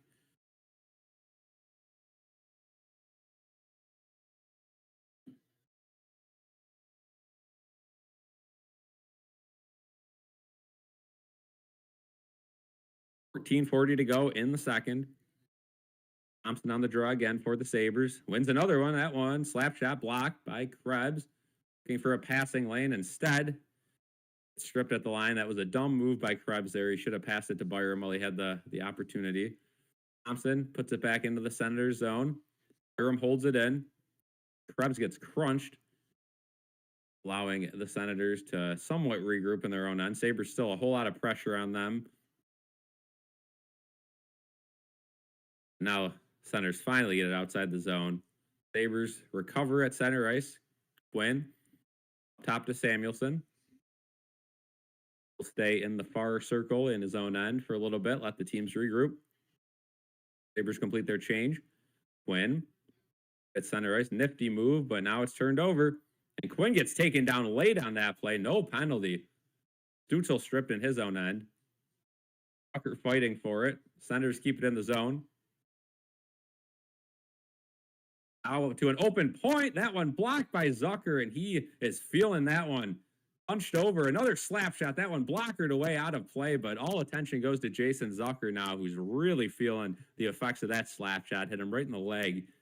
Trying to skate it off right now. I don't think it's a serious injury or anything, but could affect him the rest of the night as we go to commercial. Still 0-0. Seeing Nate Oates get bumped from the tournament does your heart good. Yeah, right there with you. I mean, anyone would have left UB for a good offer, and what he's done at Alabama has been good, right? He kind of turned their program around. Now they're a force every single year to at least make it to the Sweet 16. But that being said, though, right after signing that extension with UB, that one stung. Sabretooth and Tusky are the best two mascots.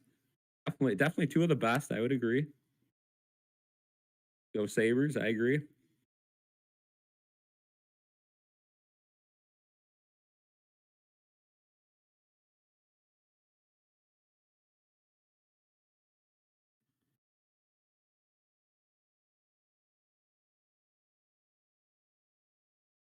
You guys will have to let me know.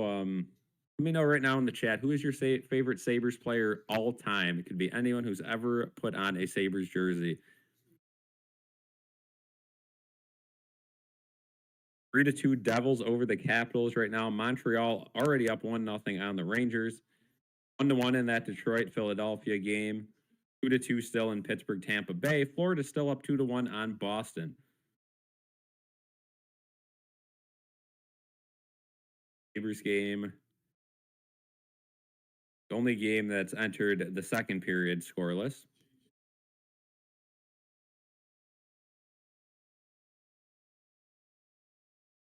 Sabres stuck in zone for a full shift after Quinn giveaway. Yep. Remy Quinn is certainly not a guy who's good with the puck on his stick for extended periods of time. More of a one deke and shoot guy. We see his talent, in the shootout when he has time, but kind of a one type player, right? Allenstein now behind the net for Dunn. Dunn gives it up. Step up by Betza, and Dunn got a stick on it. It still went wide, but a good look there. Now behind the net for Malenstein. Malenstein's got time. This pass, Greenway couldn't hold on to it. Stanley Clapper, glove down and held by Ullmark. That was a hard slapper. 93.5 miles an hour from Stanley on that one.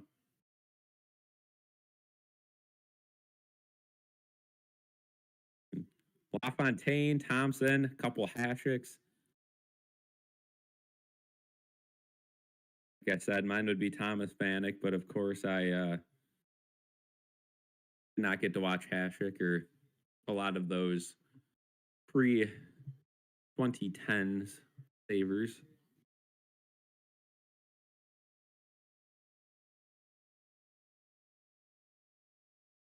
Thompson loses the draw. A good keep by him.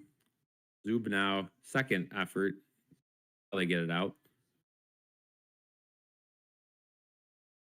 Power behind his own net. Backhands it around the corner.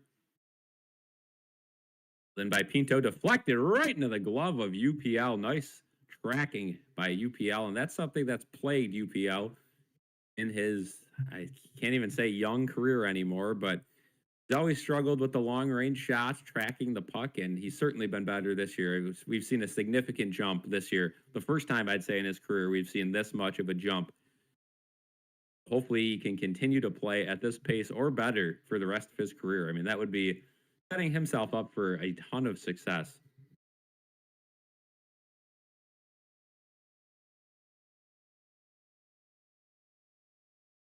Sabres lose the draw. Tkachuk looking for a passing lane. He gets to the point and he's stripped. And Benson, move there. Benson, almost got a breakaway, but the puck rolls away from him into the corner.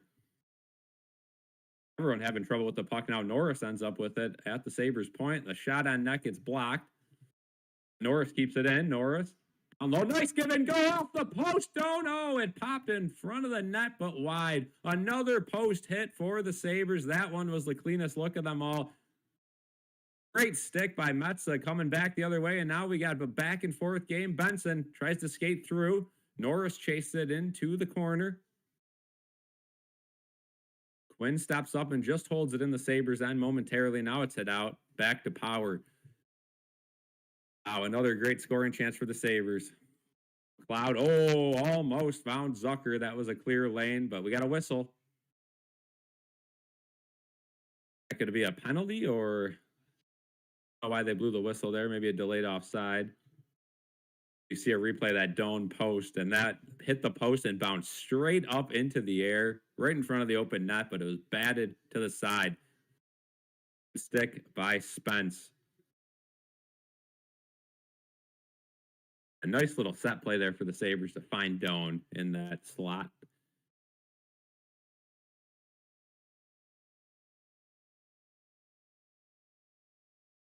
I don't know exactly why the whistle went, but Sabres will have it outside of the blue line. Ottawa dumps it into Power. Power behind his own net. We'll leave it for Dahlin. Dahlin, nice pass up to Zucker. Zucker, skate it behind the net. Cloud ends up with it. Zucker's getting held behind the net. No call there, and Cloud's pass to Dahlin deflects up and out of play. Offensive zone face-off coming up.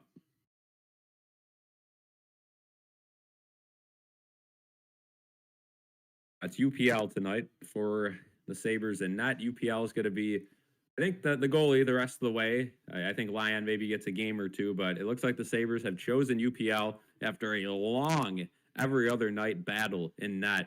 Lyon had a couple games in a row not go his way, and I think finally Lindy Ruff has picked a goalie, but that could all change if UPL is a couple bad ones, so nothing set in stone. Sabres win the draw. Byram up top. Score!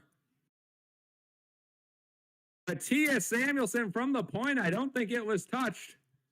So Samuelsson finds his scoring way, and he hits the signature celebration the Sabres have been using, putting the Sabres up 1-0. Kind of out of nowhere there. Of all the shots to go in, that one just a simple point wrist shot. Take another look at it here. Just Ullmark screened. See if it went off anyone. Look like it. It appears Monty Paolo's stick broke right off the face-off, allowing Tage Thompson and Peyton Krebs to tie him up in front of the net, and that created just enough of a screen for Ullmark to not be able to see that one enter the net. So 1-0 Sabres. If nothing changes, the Sabres are a playoff team. Ottawa quick back the other way, though. Quick shot on UPL. That one will be held. The defensive zone faceoff coming up with 10:54 to go. Changing the scoreboard now.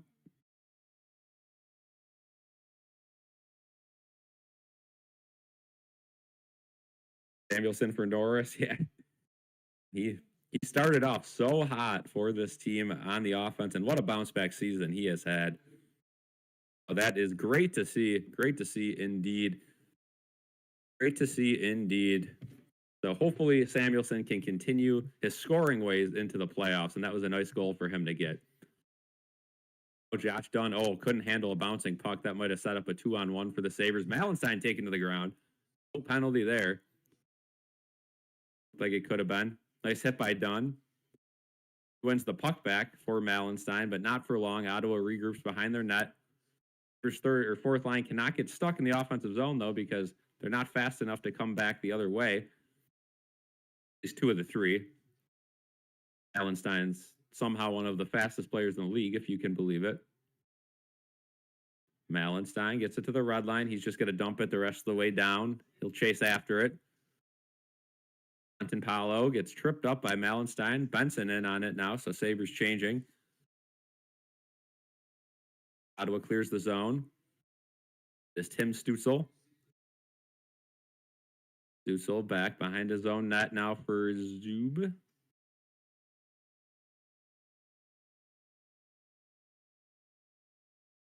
Below the net there.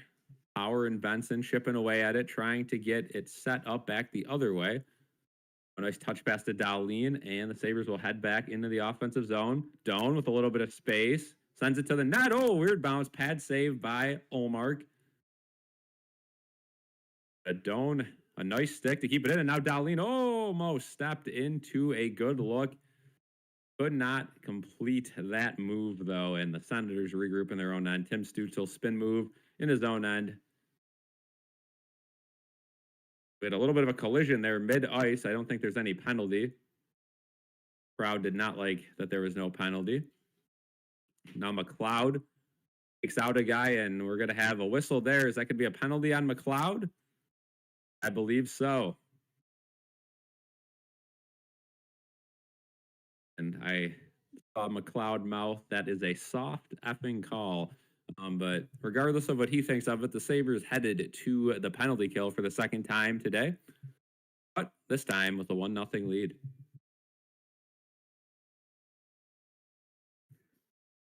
Samuelson's father was 6'6" and played for the Flyers. Yep. Got to get those points. Yeah. Sammy with the goal.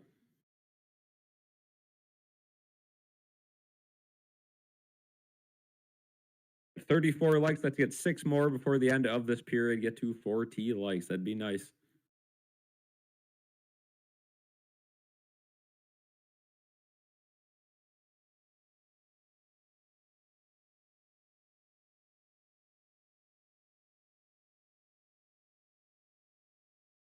Sabres leading the shot category.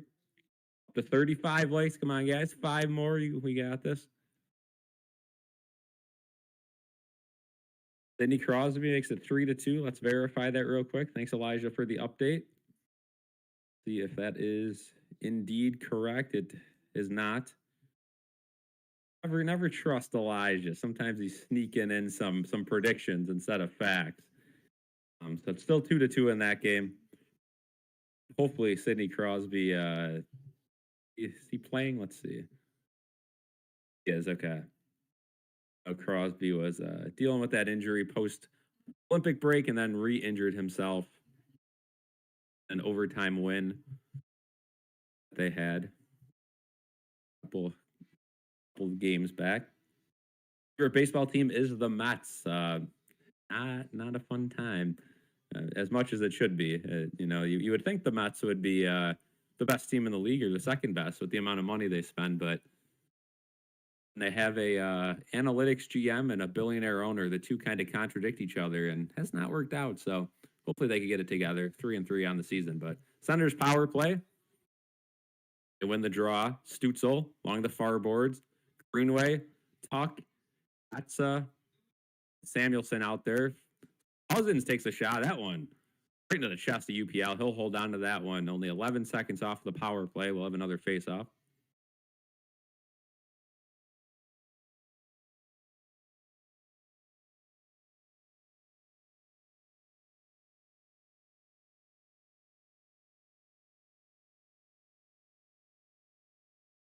Sawyer's a big Yankees fan, and fun rivalry again in different leagues. So Sabres clear the zone there.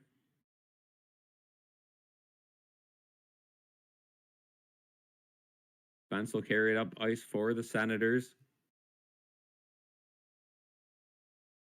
Stützle. Swing it around the boards to get it set up. That's Dylan Cousins. Greenway tries to get a stick on it. Back to Metza again, experimenting Metza on the penalty kill, trying to get him more involved here to see if he can really be a player that plays in the playoffs. He's been so good on defense, but you have to play in special teams. So these last couple of games, they've been experimenting to see if he could handle the load of the penalty kill.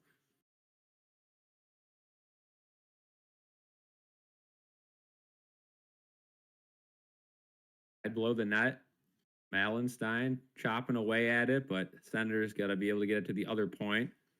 Low for Stützle. Good stick by Malenstein. Stützle retains possession. Up top, down low. One-timer. That's a big rebound.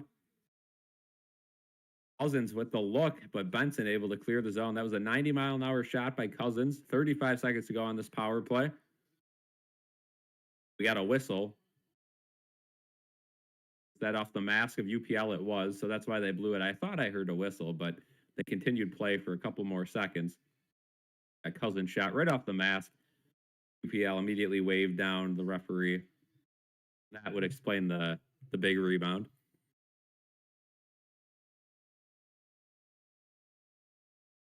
Elijah likes the Yankees too. Nothing wrong with that. Phillies fan for Marcus. Oh boy, we got a whole lot of rivalries in the chat. Hernandez, bad back, should be back for the next series. Yep. Sabres win the draw. He will clear. Yeah, it's a serious issue when Keith is not making the trip to San Francisco. That's his prized pupil away city.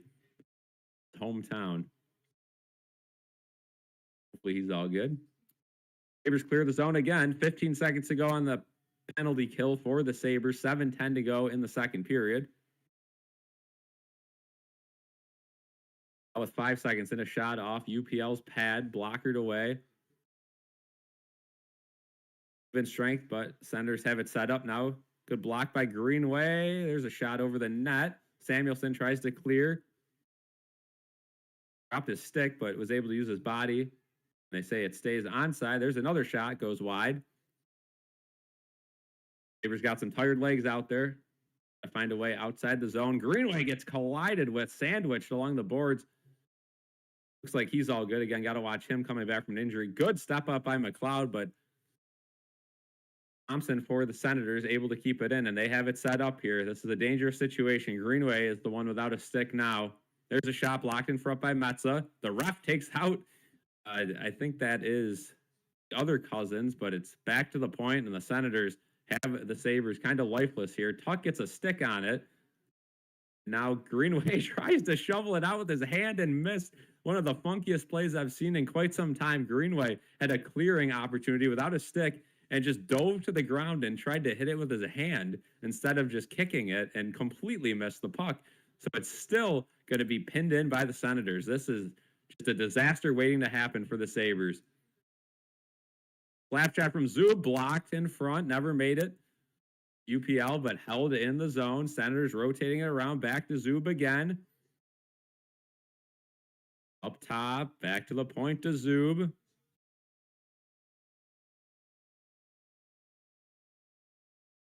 Out down low.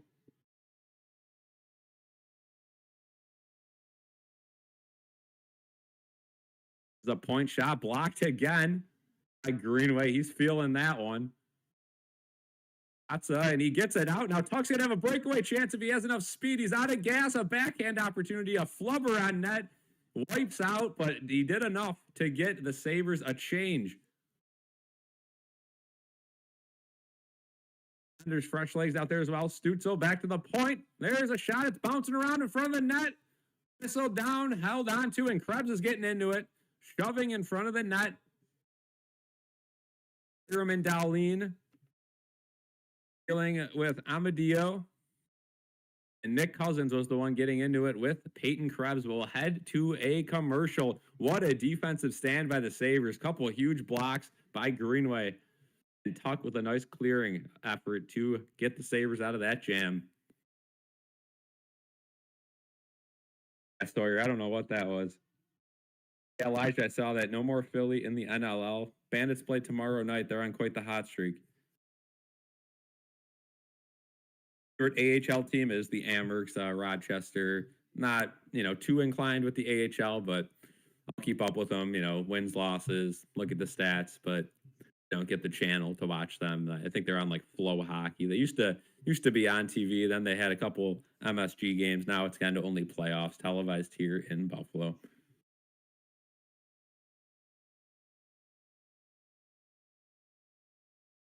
Yeah, Buffalo is all over the place with baseball, but kind of to be expected, right? A lot of Blue Jays fans as well, a lot of Pirates fans as well, some teams that we didn't mention. 3-2 Tampa Bay now in their game. The Penguins selling for us here. The shorthanded goal by Anthony Cirelli, 11 seconds into the second period.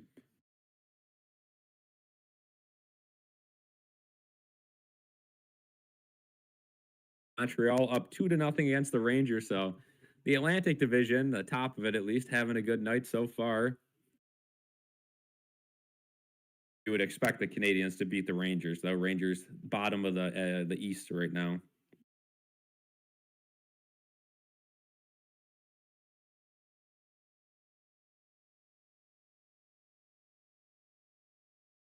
Five goals. Is it possible in this game? That's going to be tough. Looking good right now. Yeah, hashtag Greenway. Reading Royals, Marcus said. Would assume that is a Kansas City affiliate.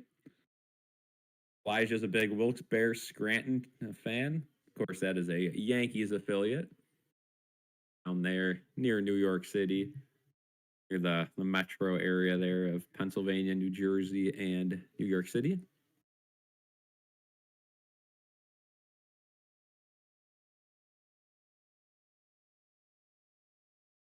And they score. The Senators, a deflection in front of the net. Dylan Cousins, you knew he was going to get one tonight. Right off the face-off, a point shot deflected in by Dylan Cousins. Evens things up. Shots 11 apiece, goals 1-1. The Dahlin turnover, trying to get a pass out of the zone, and then he was a little late back checking on Cousins. So a double disaster for Dahlin turns into a Dylan Cousins deflected goal. Stuff like that, like I was talking with Dahlin, just the little things. Can do a lot of great things, but do I think he's a top 3 defenseman in the league? No. too many negatives to put him over in that top tier. But I think he still is by far the best defenseman on this team and will continue to get better. Here we go. Things have evened out. The Sabres were able to last the onslaught of pressure before the commercial break, but right out of it, they allow a goal. It's turned over by Power, the other defenseman that can't keep the puck. On the second, oh, that one dribbles just wide. On front of the net, another shot wide of the net. Couple missed chances by the Senators, and Stanley gets it to center. Krebs was waiting there for it. He's immediately met by a few Senators, and Stanley steps up on his head. That might have been interference, not called. The Sabres clear, and they're going to go off for a change. 3:48 to go in the second. Shots 11 apiece. Thompson, nice back check at his own end, and Quinn gets the puck. And he immediately loses it in the corner. Quinn is just, every time the puck's on his stick, it cannot stay on his stick for long. Ottawa ices the puck. 3:28 stoppage. Thank you, Elijah. I gotta get used to doing the scoreboard here. I'm not used to this, so thank you for the update. 1-2-1.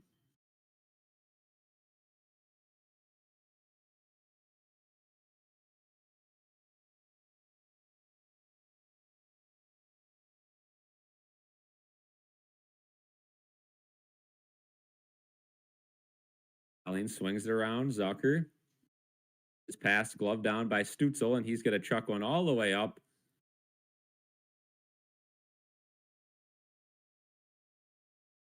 Pick of Zetterlund. Cloud had an out opportunity, but it's turned over. Wrist shot blocked in front of the net. Now finally shoveled outside the zone by Quinn, and he's going to take a skate with it to the red line. He'll backhand it the rest of the way. McLeod chases in after it. It puts some pressure on Thompson, and Thompson turns it over to Doan. Doan in front of the net. Oh, tried to find Zucker backdoor, but it never did get all the way through. Doan chases after it again. He'll have it. Down low to Power. Power. Finds Samuelson. Samuelson. His pass is going to end up back down low to Power. Power looking for some space. Going to flub one in, looking for a deflection. That goes off to the far corner. Good hold momentarily by the Sabres. Benson tries to get it. Benson and Norris fighting for it. Norris still along that far board. Now the Senators will finally get it to an open man down low, and that'll be cleared the rest of the way into the Sabres' end. Senators will be able to get that change. Samuelson backhand pass to Power. Power looking for an outlet pass. Couldn't find one. Intercepted to Tkachuk, and the Senators will regroup with 1:46 to go in the second. Senators player tripped down there on the near board, so the Sabres will have the puck. Power couldn't get it out. It's back on his stick. Now Samuelson will have an opportunity to get it out. It's it to Malenstein. Malenstein to Greenway. Greenway back up to Malenstein, and finally it gets outside the zone. But no Sabres player was to where the puck was, so it's shot right back in the zone. Sabres kind of got to survive this period right now. Greenway down low behind the net to Power. And the Senators will change, allowing the Sabres to regroup and probably make a change of their own. Once they get it in the zone here, Greenway taps it up. Zub. Malenstein's still out there, so I guess they kept the fourth line out there. Maybe a little bit too long. You don't want to get caught out there. Krebs now is on the ice, and trying to get it to Thompson, but three Senators players stole it. Tuck gets it at the blue line back, though. Back to the point. There's a shot up and wide. Held in by Metza. Nice find up top to Tuck. His shot. Oh, and it almost came in front of the net. Krebs would have had a wide open net. Tuck. Unload to Metza. Metza has a shooting lane, and not deflected into the glove of Olmark. Thompson unable to get a piece of it. So 26.8 seconds. Sabres offensive zone faceoff coming up. A really good look there. Peyton Krebs almost had a wide open net, and then a good look by Metza. Thompson just could not get a deflection on it. He had a lane.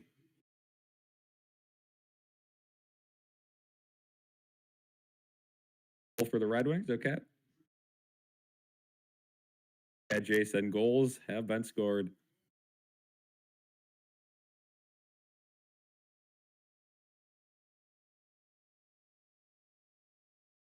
Elijah once again jumping the gun there. We still have Penguins are still not tied there.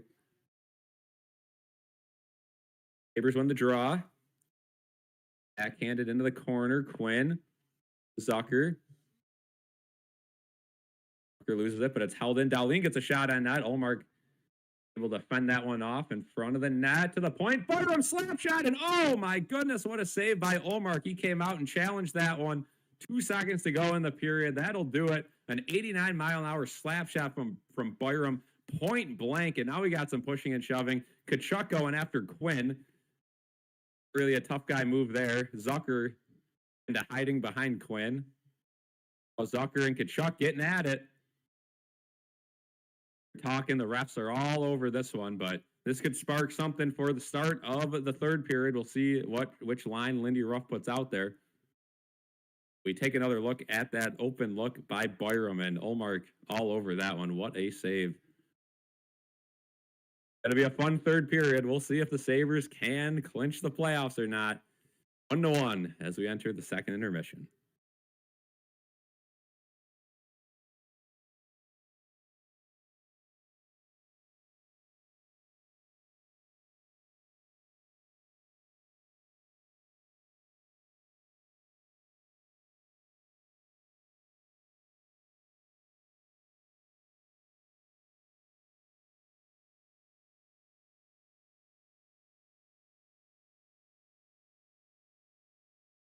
A fun game so far.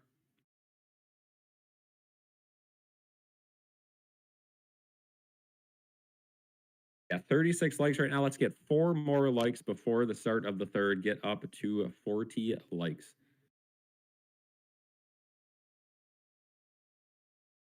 You look at the scores around the league right now.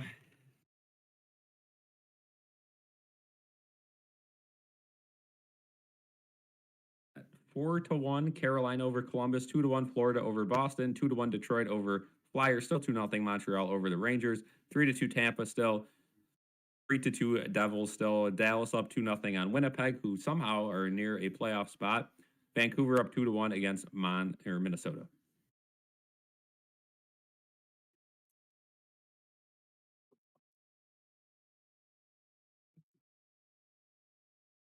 Yeah, do not bet for the Jets.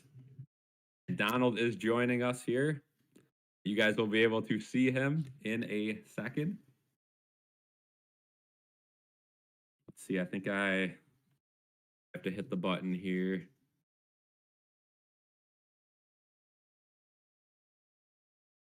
Yeah, I think that should work there. All right, Donald. They can see you. I believe they can hear you. I'm gonna let you talk. I will be right back. I'm gonna go make some tea. So the floor is yours. He's gonna make some tea, the old man said. Wow, what a guy. I hope Kel's been treating y'all well. Um, it's been such a long time, hasn't it, chat? It's only been a few nights, I suppose. But I hope Kel and you guys have been having a good time. Sabres and Ottawa locked up 1-1 right now. What's going on, chat? Let's see. Who do we got in here? Cyrus, Jason, Victor, Coyotes here, Elijah, Sawyer. What's going on, fellas? You broke up with your girlfriend midstream. Sawyer, I hope it's not because of something Kale said. You know, I gotta say, I leave for one period. I have a class for one period, and here you are because of Kale. Sawyer's dumping his girlfriend. The whole world's gone crazy. I will make sure to never make that mistake again. No, I'm joking. It's a joke, but I'm happy to see all of you guys. I'm sure Cal has repeated this a bunch of times already tonight, but the Sabres looking to clinch a spot in the playoffs. I can't believe I'm even saying that. It's wild. It's absolutely wild. I hope you guys have enjoyed the game so far. We're in the middle of the we just began the second intermission. To be honest, I've only caught really the second half of the second period. I did not watch much of the first. I was still in class when that was going on, and unlike some other people, I'm a studious man, okay? Very studious. Cal, you look like you're streaming in an empty movie theater. Oh yeah. Look at his background. Guys, we should recommend some pictures to get for Cal in his background. Yeah? What do we think? Should we do it? That would be interesting. I still have to pick some pictures for this back wall behind me. I know I haven't been the greatest of interior decorators so far today, but all right, really this week. But I'm trying. I'm actively taking suggestions. If you guys want to put any suggestions in the chat, I am currently reading it. So yeah. Don, what is your third period prediction? I believe the Sabres are going to win this game. They'll pull it out. It wasn't a great final 5 minutes of the game. I did catch the Byram goal. Look, the Byram goal reminds you, and you shouldn't forget this. Ottawa's goaltending is still not really good. I know Linus Ulmer came out with that miraculous save on Bo Byram late in the period there, but this is still Ottawa's goaltending. They can lose them the game at any moment. Sabres has got to keep remaining insistent, persistent, putting the puck on the net. They cannot let up in that sense. So I got the Sabres tonight. I believe the players understand the gravity of not only this game for this season's sake, even for their week's sake, but for the organization, the fan base, to get that monkey off their shoulders. So, Marcus, Don, Michigan Wolverines win national championship over Illinois fighting Illinois. Maybe. I mean, I had Duke winning the March Madness tournament, and look how that turned out. Not great. Frame of jersey. I don't think I have enough space behind me, Marcus. I mean, this is a fold-out door, and I maybe I didn't maybe I didn't demonstrate this well enough the other night, but I can't put anything on this door, like not in the middle of it. It would be nice if it were just a single door that would go, fold back. But no. This folds in the middle. If I put anything on the middle of this door frame, it would render that closet useless. I wouldn't be able to use it, open it, store stuff in it, because every time I'd have to take down the poster or the picture, and plus, picture frames or frame jerseys are very heavy, and I don't have any. I don't want to put any nails in this wall, so I think we're out on the frame jerseys. Gosh, Jason's giving us relationship advice here in chat. What do we got here? Don, I am back. Hi, Cal. We were talking about how your wall looks like a empty movie theater. It is. So I usually got that window view behind me, but been streamed in a while, and apparently it doesn't get dark out till around 7:30. So we had a mean glare, so we shifted over a little bit. So I don't know what you've touched on the game so far, but it seems like kind of a free flowing game. The Stanley fight, still my favorite part of the game. That was awesome to see him go at it with Tkachuk. What has been your kind of major storylines this game, and do you think the Sabres can get it done here with 20 minutes to play? Yeah, so as I briefly discussed while you're off on your little tea break, getting your tea bagged, I basically said how I haven't really watched this game. I watched the second half of that second period, and what I saw from that was a team on the run, a little bit getting chased. It seemed like momentum really shifted after Ottawa got their first power play of the game. And I still have faith in the Sabres because they are facing Ottawa in that horrid goaltender known as Linus Ullmark, drought legend Linus Ullmark. So, considering all of that, I think the Sabres will bounce back. Lindy Ruff is probably in that locker room right now. Not saying verbatim that the Sabres, if they play good this third period, they can break one of the worst droughts in all of sports. But he's got to say something along the lines of that. In vague terms, he can allude to it. He doesn't want, I don't think he wants the team to feel the brunt of that pressure, but he needs to remind them that we still are in a battle or playoff fight. You can't take your foot off the gas, especially when seeding is at stake. Yeah, and it's been a fun game. I think you seeing the second half of that second period is probably the worst part of the game for the Sabres. They came out a little bit better than what you probably saw on a post this game. I think 3 or 4 of them they hit the post. You obviously saw that last save by Olmark on Byram. He's had a couple nice saves this game as well. So I think the Sabres probably still my betting favorite to win this game.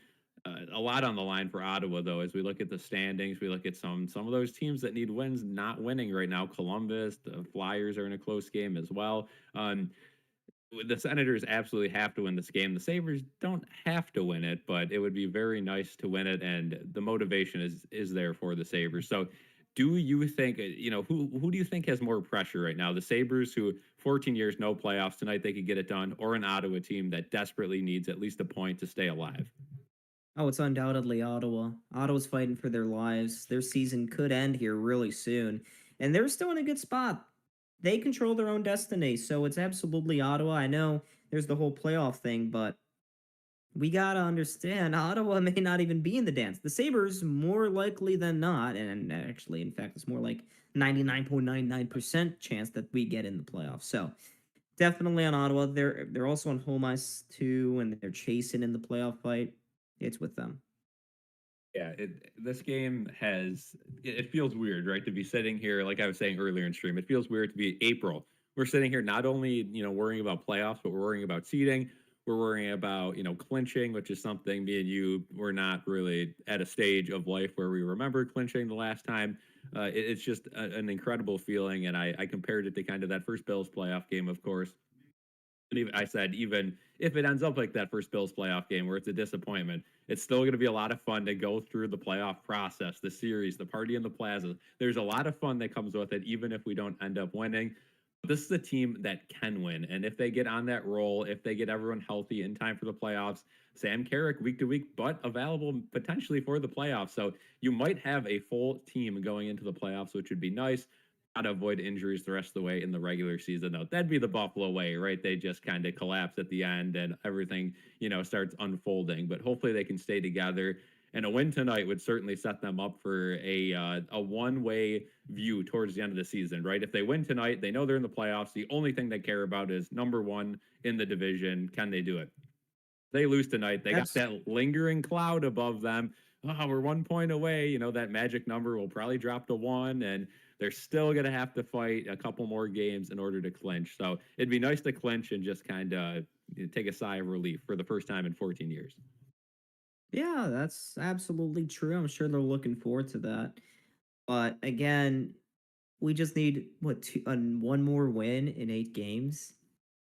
So it's not an excuse for them to play bad down the stretch, but uh, it does take away the impact of just one game. But they should remember this is an organization that hasn't had a clinching scenario in gosh knows how long. So I don't know. It's going to be interesting. I mean, they can improve. I thought the Sabres, from what my brother was telling me, they were playing fantastic that first period. He was telling me there were so many posts that were hit that the posts in Ottawa are really the true goaltender tonight. Yeah, and like me and you mentioned on the podcast too, when the Sabres started losing those games, they kind of came out slow. It seemed like they were not checked out, but it wasn't their full effort, and that's probably what we could see down the stretch here. But when it mattered, when they were down, they turned into that good version that we've seen. They were able to get enough chances where they should have been able to tie or win games, which they did, right? They had some overtime losses there, some bad puck luck in overtime, not winning a faceoff. That's not going to help you in overtime. But at the end of the day, the Sabres are to the point now where they're a good enough team where they can kind of do what we've seen teams do against the Sabres in years prior. Had to coast. Oh, you're up by a couple. All right, now we'll turn it on and we'll make it an interesting game, which we seem to see every night with Tampa Bay. I mean, how many nights in a row now have they gone down and then they're back up? We're like, oh, maybe we'll gain a couple points on them tonight. Nope. Yeah, absolutely. You know, Cal, this is going to be a very unrelated point here, but I gotta say, well, actually, let me give you some context before I'm going to go into a whole full story time. It's intermission. We can do this. Oh yeah. So last stream, I don't know if the chat has referenced it at all, but last stream, the third period, my whole system was basically Mhm. crashing. Everything was on the fritz. My internet was dying. Well, I gotta say, chat and Cal, I moved the game off my desktop onto my laptop here, and ESPN hasn't frozen once. Oof. It Wow. hasn't frozen once. Okay, so this may be the magic thing. This could be a remedy. Now, I've already had to change right before I got on here. I was testing out all the streaming stuff on my desktop to make sure I had good internet, and I did have to change the internet again. Mm. But that was beforehand. That was beforehand. So Okay. we should be okay. I bring all of this up in a very long-winded way to say I forgot my charger downstairs for this laptop, and it's gonna die soon. So I have to go get that. Alrighty. Well, a good update from Don, though. Hopefully, some of that lagging that you guys have referenced in the chat tonight goes away on Saturday. That'll be the next Don stream. And yeah, that could be a clinching game if the Sabres cannot get it done tonight. Another intermission question that I could ask you guys while we wait. Coffee or tea? Which do you guys prefer? I've gotten into both as of recently, both healthy, low calorie options for drinks, especially in the cold winters of Buffalo. Let me know what you guys prefer. That'll be our last question that's non hockey related tonight. I feel like it's an ongoing debate. I'm personally a fan of both, like I said, but I know you guys will probably have strong feelings about it.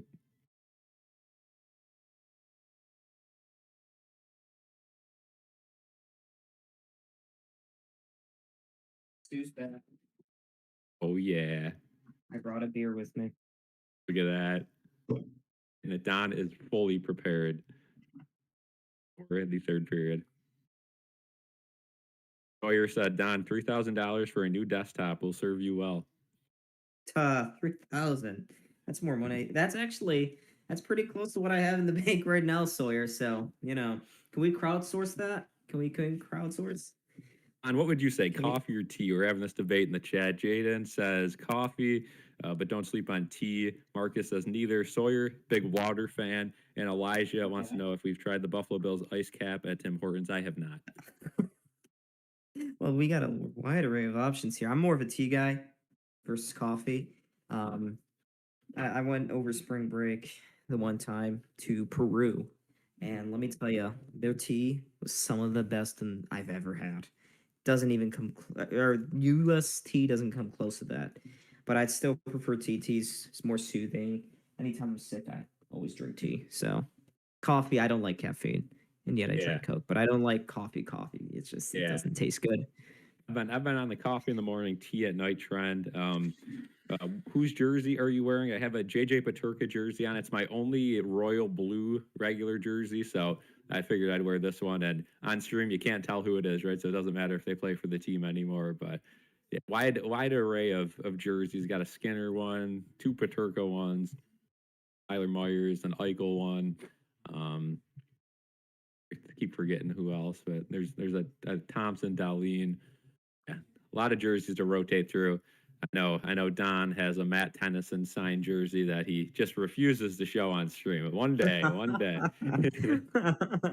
Speaking of drought legends, Matt Tennyson. Can we go back to the days of Matt Tennyson, Taylor Fadoon, and Justin Falk running our blue line? uh, Can we go back to that? good day, but Oh one of these man. days we should get them all on the podcast. Sabres drought defenseman. Oh yeah. I think we We could do it.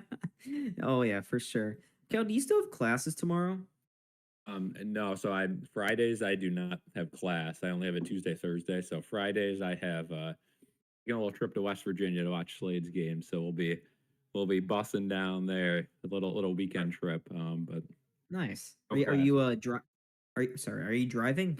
Oh yeah, yep, driving down. You are driving. Oh, okay. I was gonna say if you weren't, where the hell is your beer?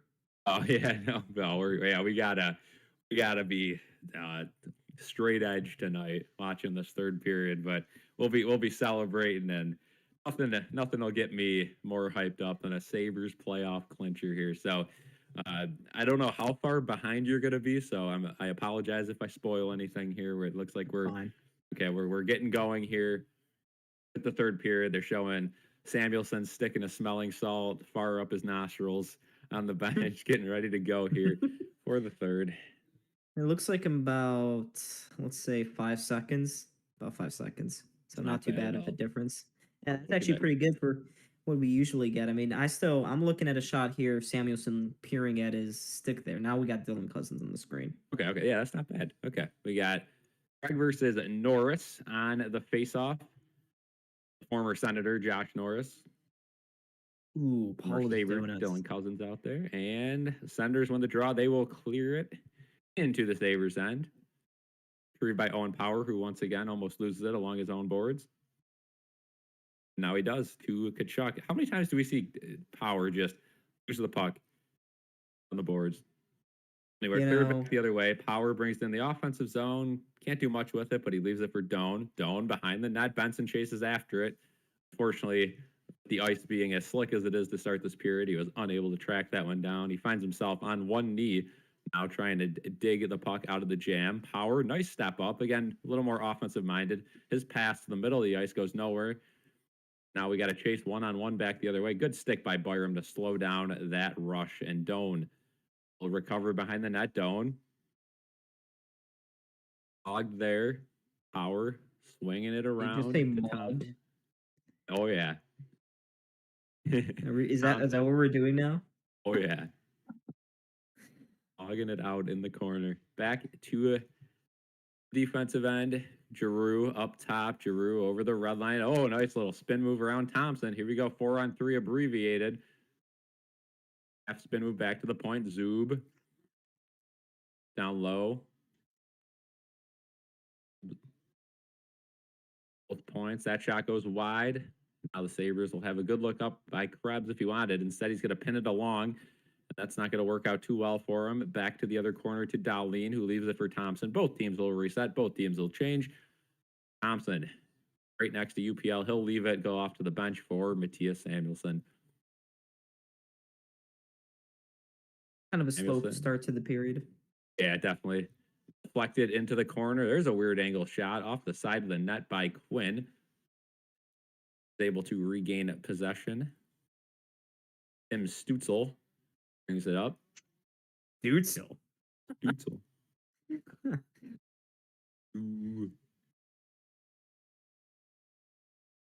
Stanley struggling there. He runs over his guy, though. Now Quinn along the far boards. Jams at it, just gets it out of the zone. Zucker tried to break up that pass, unable to. Download to Stanley. Stanley. And Zucker along the near boards, and him and Stutzel going at it. As the puck flies up in the air, and Samuelsson gets stripped. The corner back to the point. Senators will have an open look if they want to take a shot, and they do, and that one just goes wide. Deflected in front of the net. Stanley and Stutzel in front of the net colliding, giving that puck into the corner. So Senators putting on some pressure here. Sabres got to get the puck out quick. You don't want another 2-minute zone session that they had in the second. Malenstein crunched against the boards, but just gets it out in time. Sabres able to get maybe one or two guys off, but Ottawa back in the zone. This back break up by Stanley, and that backhand will go all the way down to the blue line. So Sabres able to complete their change. Got the fourth line out there now. Metza behind the Sabres net. Metza to Dahlin. Dahlin lifts it to center ice, and that is where it will be. Hit almost into the bench, but apparently it stayed in. Dahlin will have it, wait for the Sabres to complete the change again. Metza circles around in his own end. 16:22 to go here in the third. Like Don mentioned, a little bit of a slow period to start. No real chance. Yeah, I'm just noticing. Yeah, the Sabres really haven't been able to establish any sort of forecheck. They're giving way too much space right now in the neutral zone, Cal. There needs to be some more of that energy that we saw in the first period. This is unfortunately looking very reminiscent to the latter stages of that second. Yeah, it looks like the Sabres are kind of waiting them out, right? Trying to get Ottawa to use some of their energy and then, hopefully not allow a goal and maybe put their foot on the gas pedal towards the second half of this period and try to take advantage of the energy switch. You can only ride the storm so long before you give up a goal. Absolutely. And guys, let's like and subscribe, okay? It's free to like. We got a couple, linesmen doing his little dance right now in the circle. And in the meantime, let's get these numbers boosted. Let's get the algorithm on our side. Oh boy, Norris falls to the ground. He's holding his face. He gets right back up, but I don't know if he got hit in the face with a stick or puck. Looked like he was kind of complaining, so it must have been a stick. Oh, open look in front of the net. It's loose right in front of UPL. He covers up. Whistles go, and Tkachuk's right in the middle of the scrum in front of the net. Dahlin's helmet falls off. Doesn't look like we're going to have any fights out of this. Why is he going in? I hate Kachuk so much. He doesn't understand. He got bossed by Stanley earlier tonight, right? He doesn't. Can we get Stanley out there every time Kachuk steps on the ice? All right, let Kachuk reminds him that he's a little ragdoll. He's a pissant, and he is our property. Can we do that? Or not ours, but Logan Stanley's. We should target him one more time. If we could get him out for another 5 minutes on a fight, that would be nice. Jason asking what jersey it is, a Paterka one. I appreciate all the likes and subscribers today. Let's keep those numbers going up. We are up to, let's see how many subs, 3,406 subs. Nice to see there. We are 47 people in the chat right now. Hello, everybody. Over 40 likes too. Hey, there we go. Might please work. Cal, it's always good if you can beg, all right? Oh, yeah. Gotta bag. Face. Sabres win the draw, but Senators able to maintain possession a little bit here. Nice stick by Byram. Break up a shooting lane. Back to Zub. Zub stepping in. It definitely looks like the Senators are the more aggressive team so far, as we've mentioned in this third period. Their D-men are stepping in, and Krebs is going to win an icing race, so good hustle by Krebs. Tuck slings it around to Power. Power at an open point. Sit right behind the net to Tuck. Back out to Power. Power up top to Byram. Byram shot deflected on net. Slapped again. That one didn't get to Olmark, and the Senators will be able to clear just enough to get it to the red line and out. You know, Cal, I got to say, Jack Quinn, he's been really good the last couple games. Yeah, he started to kind of abbreviate his game, right? He's just doing what he does well with the puck and getting out of the way instead of doing a little bit too much, falling over. We've seen a little bit of that regression today, but here's Jack Quinn. There's a shot. Oh, almost right on cue. Nice shot there from Jack Quinn. Almost got his own rebound. Almost on cue. That would have been something. Back to the point.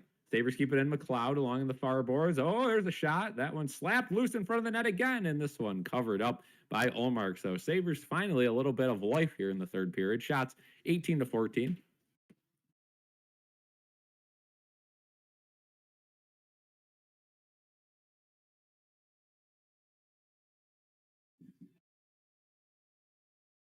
Yeah, a couple good looks from Jack Quinn here. They're showing the replay, and Olmark giving up some big rebounds, something to monitor down the stretch here. Maybe you notice that. Start trucking a few more of those point shots on net. See if you could get somebody camping the side of the net for a juicy rebound.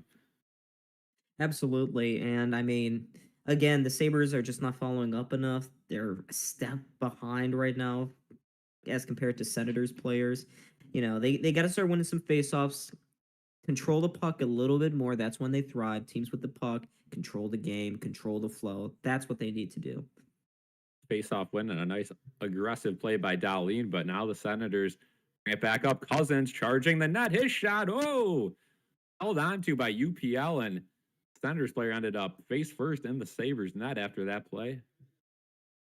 Looks like he's kind of wimping out a little bit. Is that they say that was there? Tkachuk, it is. He's laughing about it on the way back up, but so is he trying to draw a penalty? He's such a bum. Brady Tkachuk is such a bum. I rooted for him for 1 week during the Olympics. That's it. That's it. You see the replay. Dahlin barely touched him, and he fell in. Oh my, that is a bad freaking bluff. He's trying to, Tkachuk's trying to goad us into a penalty right now. He's trying to get under our skin by being a little loser like this. But the Sabres got to ride it out, okay? Ignore him. He's just a tiny little loser.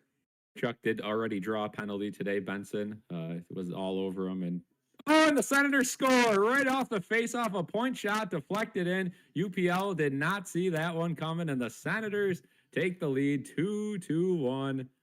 That one's going to be Zub on the goal. Yeah, it's been coming, Cal. The Senators have really been controlling this game so far. The Sabres just haven't... Lars Eller on the deflection. You got to be kidding me. It is. Yeah, it appears he got a deflection on the way through. Luukkonen was screened by a couple guys in front. There was Dunn right in his eye line. And, well, again, it's been coming here for the Senators. They've been the better team for a period and a half now. The Sabres got to respond somehow. Tough look. All right, uphill battle for the Sabres. They've been here before. 14 minutes to get it done. Stanley off the faceoff, pumps it all the way into the Senators' end. Zub takes a spill behind the net. This could open up a little bit of an opportunity for the Sabres, but a fortuitous bounce keeps it from getting to a Sabre stick, and it's outside the zone. Tuck, backhand to Stanley. Stanley, the red line, he swings it around again. Now we'll see the dynamics change, where the Sabres will be the aggressive team and the Senators will have to sit back. Stanley keeps it in. He steps up, wrist shot right on net. Good luck for him, but now he's trapped deep in the zone. Senators unable to get a breakout pass, so lucky for the Sabres there. They only had one defender back. Tuck in his own end will regroup. 13:26 to go. Now we keep looking at the clock. Loss would be tough for the Sabres. It looks like Tampa's going to beat the Penguins, so that would tie them up with Tampa still having a game in hand. And the two teams still have another meeting on Monday, so the Sabres could get that game in hand right back with a win. And it looks like Montreal's winning right now, 2-0 over the Rangers.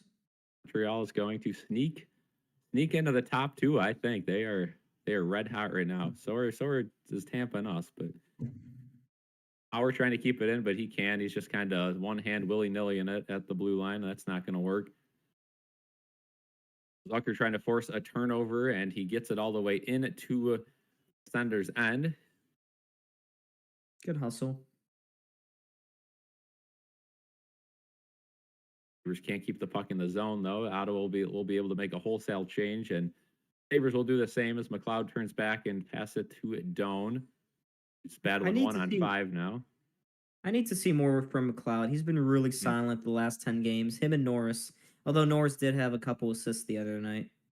Norris has been, as he trips over a stick on the ice on cue, Norris has been a little more effective in other areas of the game, but not scoring. Oh, and what a move all the way. Is that Dylan Cousins? Almost took a goal there. Went all the way through everyone on the ice. Now Norris back the other way. A nifty move, gets tripped up. No call there. One can't keep it in, and the Senators will be able to clear. Back and forth action. Sabres got to push it. Yep. Defense by Samuelson to break that one up from Cousins. And now Dahlin will wait in his end for his team to get set up. 11:40 to go. Time's a ticking. Dahlin up top. Finds Tuck. A little bit of space here. Drop pass for Samuelson. His shot. That one somehow goes wide. And Stanley, oh my goodness, misses the puck. Blown by breakaway chance. What a save by UPL. That one on Claude Giroux. Stanley, what are you doing? UPL bails him out. So glad we traded for him. Oh my goodness. That can't happen. That can't happen in that moment. Get Stanley off the ice. No speed to get back either. And now a 2-on-1 back the other way again. Stanley nowhere near his defensive positioning. That one-timer goes wide. And luckily for the Sabres, out of play. 10:57 to go. Time to regroup as we head into a commercial break. Cal, that is an awful shift from Logan Stanley. He's got to get his head back in the game. There's been some people online defending him, underlining analytics are looking great. He's actually improving as each game passes here, post the trade deadline. I don't see it. And it's plays like that that will concern me in the playoffs. He doesn't have the speed. His positioning isn't good enough. You know, Zach Metza is so rock solid right now because he knows where to be on the ice. He knows where to shift his hips, at what point, at what time, where he should go, that sort of deal. Logan Stanley's always chasing it. Zach Metz is dictating. Yeah, well said. It is. It's hard to watch Logan Stanley when he's not being physical on the ice. He is just such a liability out there. He's almost too big for the game, where plays like that, he just crosses himself up, can't get a touch on the puck, and he's so slow. I mean, that should never happen. It's not like it's, an empty net or the final minute where they're full forward check and he's the last guy back. He was just covering the point and could not keep a simple roller from getting through his legs to a prime opportunity. But how about UPL on breakaways this season? Let's kind of shout out that save a little bit, shine a little positive to that. UPL has been really good on breakaways and in the shootout. Absolutely. There's that Kraken game, and it was kind of a similar move that Giroux just tried. When Frederick Gaudreau, he tried to wait, go far side, get Luukkonen down and out. But Luukkonen, he's just so big. You can't ever really get him down and out. He's a big man in that net, and he can stay up. Even the tiniest bit of him is like 5 feet, which is bigger than me. it it is. Yeah, Cousin, as Jaden said, Cousins flying around like he's McDavid. He don't want to see the Sabres in the playoffs. He does not want to be the reason that they end the drought. But yeah, good saves from UPL tonight. Um, that deflection goal, people might complain about it. I mean, you've played hockey. I know, it's been, you're still playing hockey now, obviously, right? Like, Yeah. and being out there, a deflection, you can barely see that as a goalie, right? Especially at this level. You can't blame him on that. It's really hard to track, especially when shots are coming in as fast as they are in the NHL. People underestimate that. They don't realize most of these point shots, 90, 100 miles an hour. They're Yeah. insane. I mean, It's it's the more like Sabres 80, clear it, actually. but they're offside, so they'll have to touch up. It's kind of like baseball, too. It's impossible for an average Joe to touch a 95-mile-an-hour fastball. Yeah. Somebody in net, it's going to be tough to save it, even if you take up 80% of the net. Offsides there for Ottawa. 10:30 to go. The time's a ticking. I'm going to keep saying it until the game's over here. Clock is not the Sabres' friend. Spence went offside there, though. So, yeah, 10:30 to go. We'll have a face-off. Yeah, and the clock is not our friend, especially with how the Sabres versus the Sens are playing right now. The Senators are just choking every single avenue up. The Sabres haven't been able to use the rush to generate any speed into the zone, and as a result, they're left to chip and chase. Unfortunately, they just look gassed right now. I hate to bring up the power play, but I'll do it again. The Sabres had back-to-back power plays in this game, one after another with limited time in between, and they could not get it done. Those are the opportunities where come playoffs, you have to capitalize on special teams because you're going to end up in these situations where you had the opportunities, you just couldn't finish. Right. Senators behind the Sabres, not Dahlin digging for it, but it ends up going to the other side, so that'll be held in there by Karate, the third pair defenseman tonight. Senators team, again, like I mentioned in the pregame, looks a little bit different than the last time we played them. Benson now steals it. Oh, nice move by Doan. Gets it to Benson. Benson on the backhand, looking for a lane in front of the net. Oh, his pass just missed. I think that was Samuelson. Would have been a nice look. Now Byram takes down Tkachuk. Another flop. Do they call a penalty there? They don't. Thank goodness, because Tkachuk, another flop. That's about the third time this game he's tried to draw a penalty And egregiously. and Byram sticks a hand up. He's like, "Oh, come on, refs, you got to call that," and they should. There is an embellishment penalty in hockey.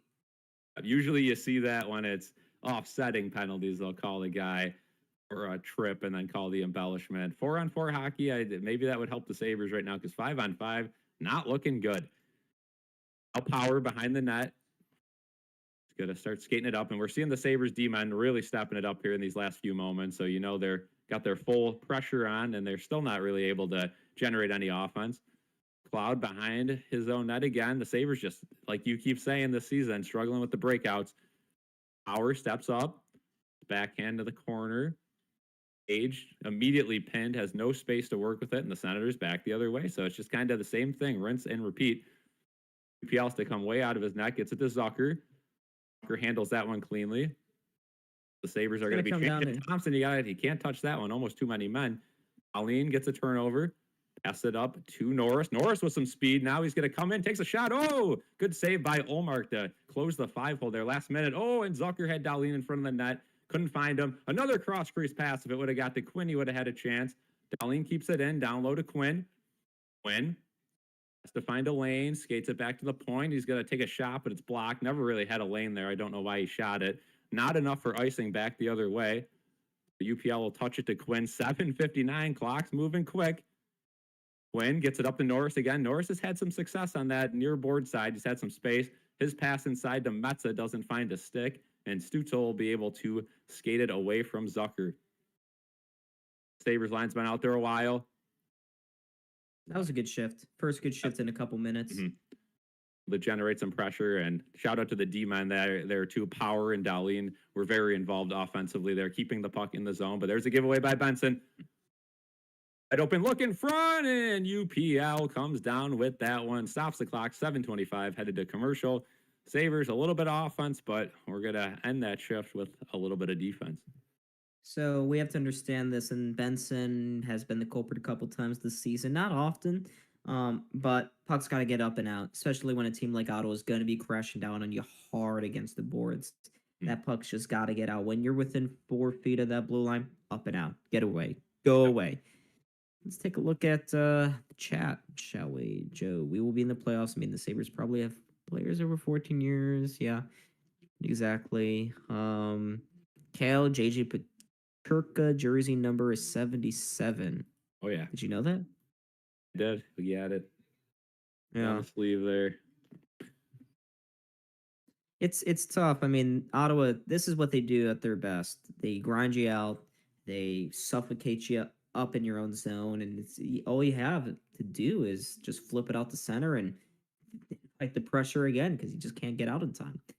That's what Travis Green and this Senators team has been doing all season long, and they've hit a rut, but this is a desperate hockey team we're facing right now. So Sure is. Guys, during this commercial, last time I'll say it this stream, leave a like and subscribe. Let's get 3 more subscribers. Let's get to 3,470 subs. oh, Cal, don't limit yourself to that. Don't say this the last time the stream. No, we got to remind them every minute. Every friggin' minute. I almost said a swear word. Look at sub.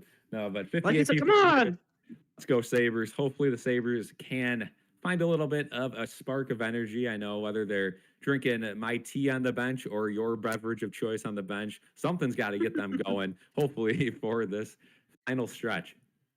You know, Cal, I got to say, it looks like they're drinking my beverage of choice right now. This is not great. Yeah, it definitely looks like one of those beer league games, as you could say. Some guys kind of dogging it. But anyway, McLeod back out there, defensive zone faceoff. So it looks like they're riding that line. Why would you not? Samuelson tries to play it back, but Ottawa's going to control behind the Sabres net. Now it's turned over. Samuelson, McLeod, the tuck. So maybe they shuffled the lines a little bit here. Got to find some sort of rhythm. There's a turnover in front of the net. Oh, good defense there. Could have turned into an open look for Pinto. Turned over again. So the Sabres just cannot get the puck. That clock continues to tick, under 7 minutes to go. Remember, a win to clinch, winning in. The net's off. Samuelson bumped his man into the net. That bumps the net off, so the Sabres won't be able to make a change, but that will at least get them a face-off and will end the pressure there. Are they going to let them change? Maybe they will. Maybe they'll say Pinto ran the net over and not Samuelson. I know sometimes when a goalie knocks their own net over, they don't allow the teams to change, but it looks like they're going to allow the Sabres to change, so that's good.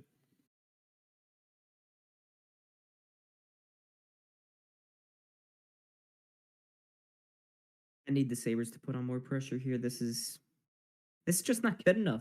It's going to take a moment of individual brilliance to win this game. The team just doesn't have it right now.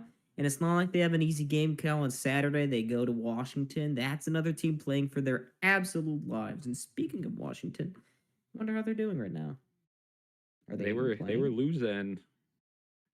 There's a point shot blocked by Power. Good block there. And Quinn will sky it up and ends up in the Sabres bench. So they'll advance the faceoff. 6:36 to go. Running out of time here in Ottawa.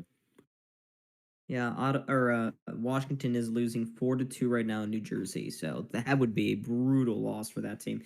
Washington basically has to win out. That would be nuts if they play Saturday and they're kind of just lifeless, right? Like they're out of it. I doubt that'll happen. Yeah. A lot of people against their bet. Yeah, a lot of people have said ever since that John Carlson trade that team has kind of been deflated mentally. Sabres win the draw. Back to Power. Fire him. He loses it. I don't know if that hit the ref or what happened there, but he ends up getting it back. So kind of a nice bait play. Benson, nifty puck work. Norris down low. Quinn tried to get it in front of the net, was unable to. Now he finds an open point. Power. Drop past to Norris. Norris is going to have a shooting lane. It's blocked. Goes right back to Norris.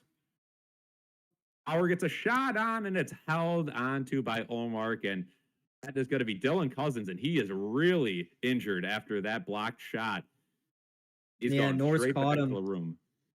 Looks like it just caught him above the knee. He is in trouble. Ooh.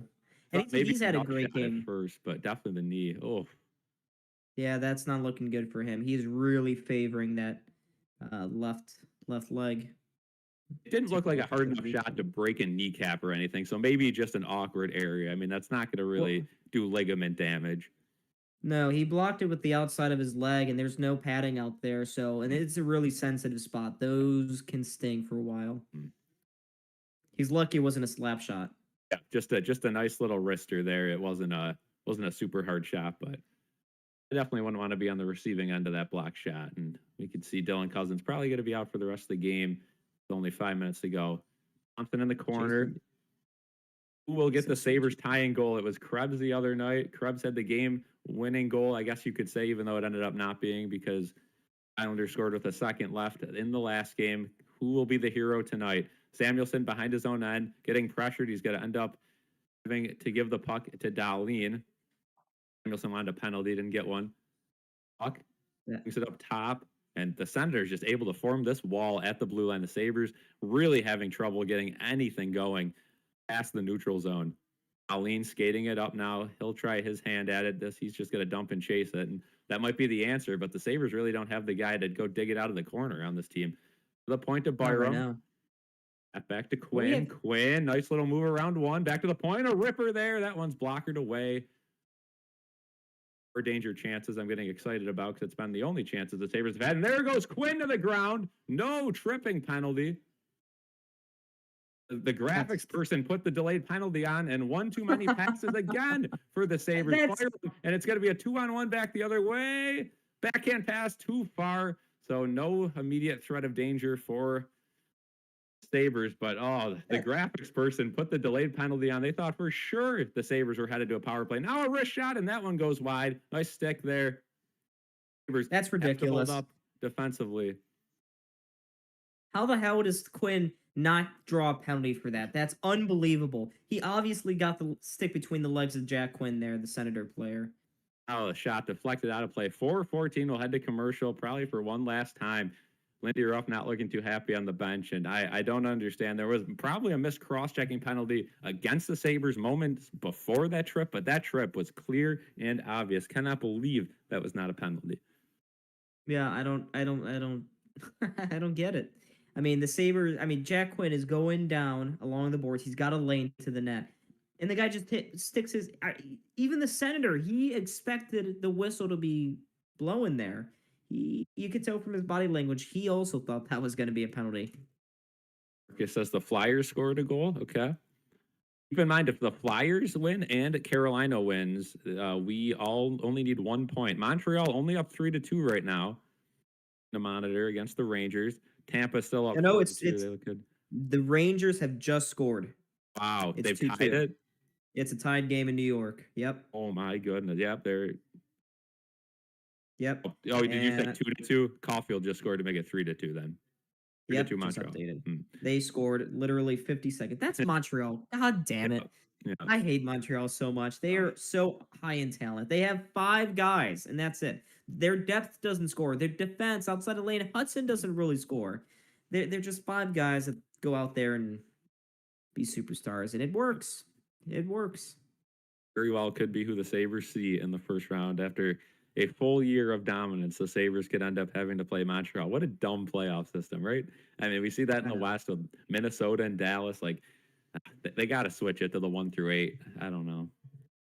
Well, the 1 through 8, the problem with that, and I was listening to Elliot Freeman's podcast, and he was like, Mhm. "Yeah, from what I've heard behind the scenes, Gary Bettman really likes the wild card system because every time zone has a team in the playoffs. There's not a large swath of the country that doesn't True. is totally uninvested. But we're getting catching a replay there.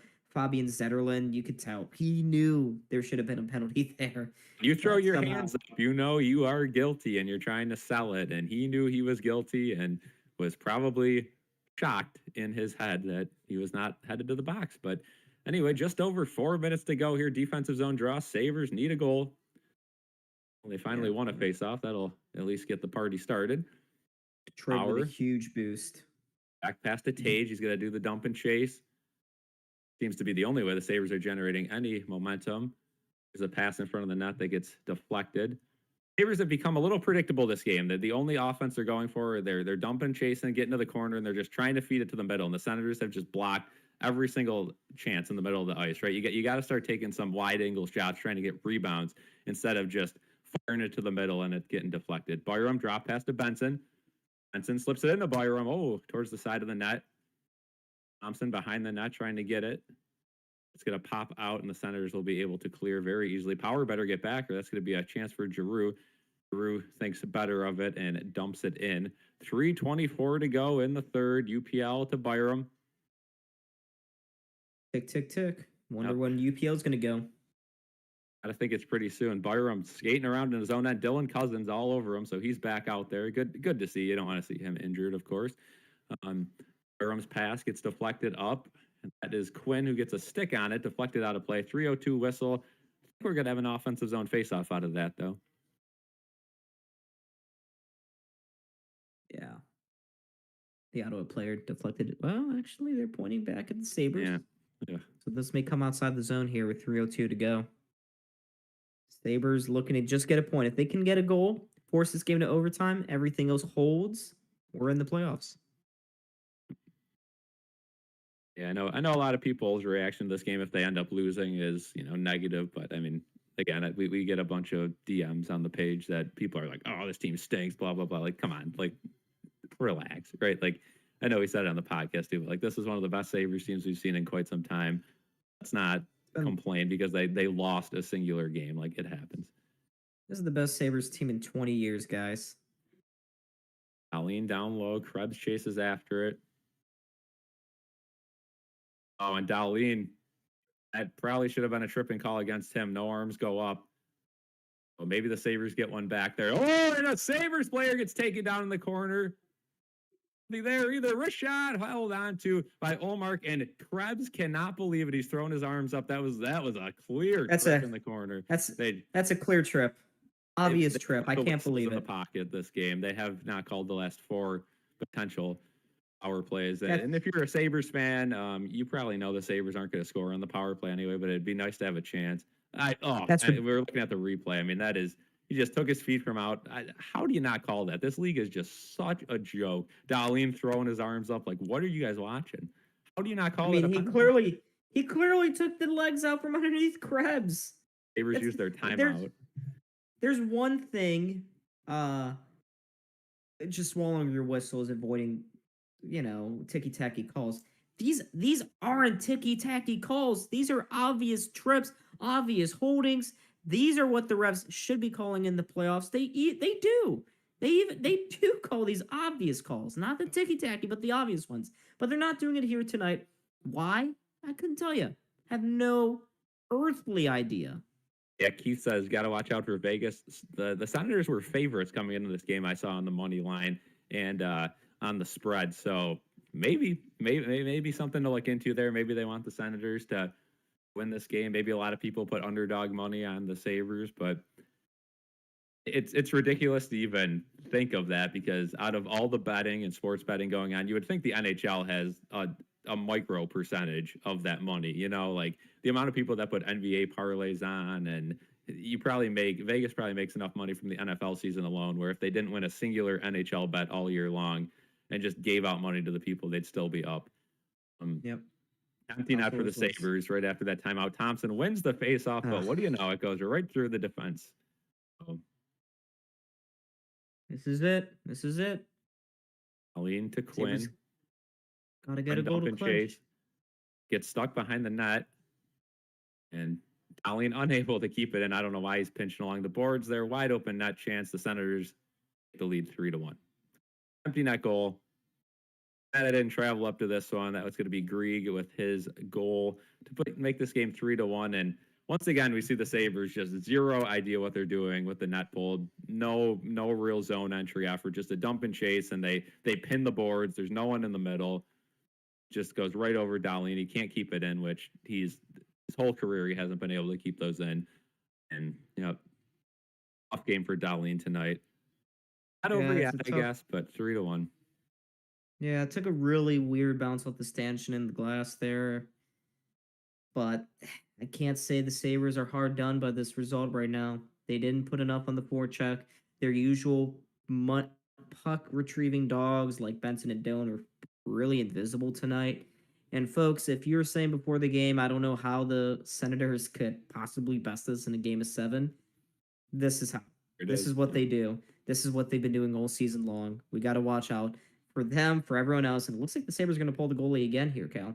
Got an offsides there to stop the clock at 1:58. And as a hockey fan, and Doan's getting into it now with Zub. They're chirping. As a hockey fan, I mean, this is hard to watch. Like, if you're a fan of either team or just like somebody new watching this, I know a lot of Sabres fans have just started watching again. How do you watch this game and say, "Oh yeah, hockey's great"? I mean, the referee is just not calling a single penalty down the stretch.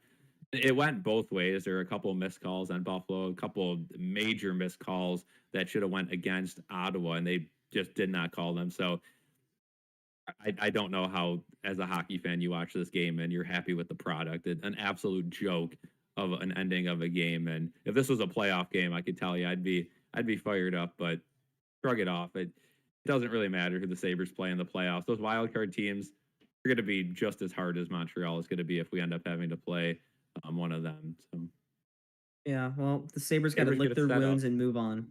Got to move on. Not out of it yet, but Benson shot again, just dumb shooting lanes. They just cannot find an open shooting lane. So it's down the ice again. You get it set up, and they just a lack of puck control, a lack of IQ tonight, and it's the same stuff every time they have the net pulled. What do they have? One maybe empty net goal this year. Samuelson gets his stick ripped out. There's no call, and the Senators score again, 4-1. That's unbelievable. Pinto. I mean, well, the Sabres didn't do themselves any favors here by turning it over in front of the net, but I mean, Byram is furious. The reffing is a joke right now. This is an absolute joke. Samuelson got the slash stick right out. The refs don't call it. This ref group tonight should be. It is the worst. Is Justin Key on the ice right probably. Now? I mean, it's clear. That's the only reason why Samuelson loses the puck. Now, Benson should have gotten it off his stick here, but Samuelson literally had his stick slashed out of his hands. He looks up to the refs again. It's like, what are you guys doing? And the ref is right there, looking like a nice little decorative piece. What a joke. What a joke. This is why the NHL is not as popular as the other sports. I mean, come on. You know, you have bad product challenges this year, and it is such a fun game to watch with these challenges. You can. I don't know. And this isn't. Yeah, again, someone said in the chat the Sabres were really flat tonight. They didn't look like they were in it, and it's unfortunate, but we're gonna have to wait. I wonder how this affects our magic number because Ottawa was the first team out and they gained points. So I'm curious. I think the Sabres magic number still stands at 3 points. Yeah. At 2 it was. At 2. At 2 points. I don't think the magic number can go the other way.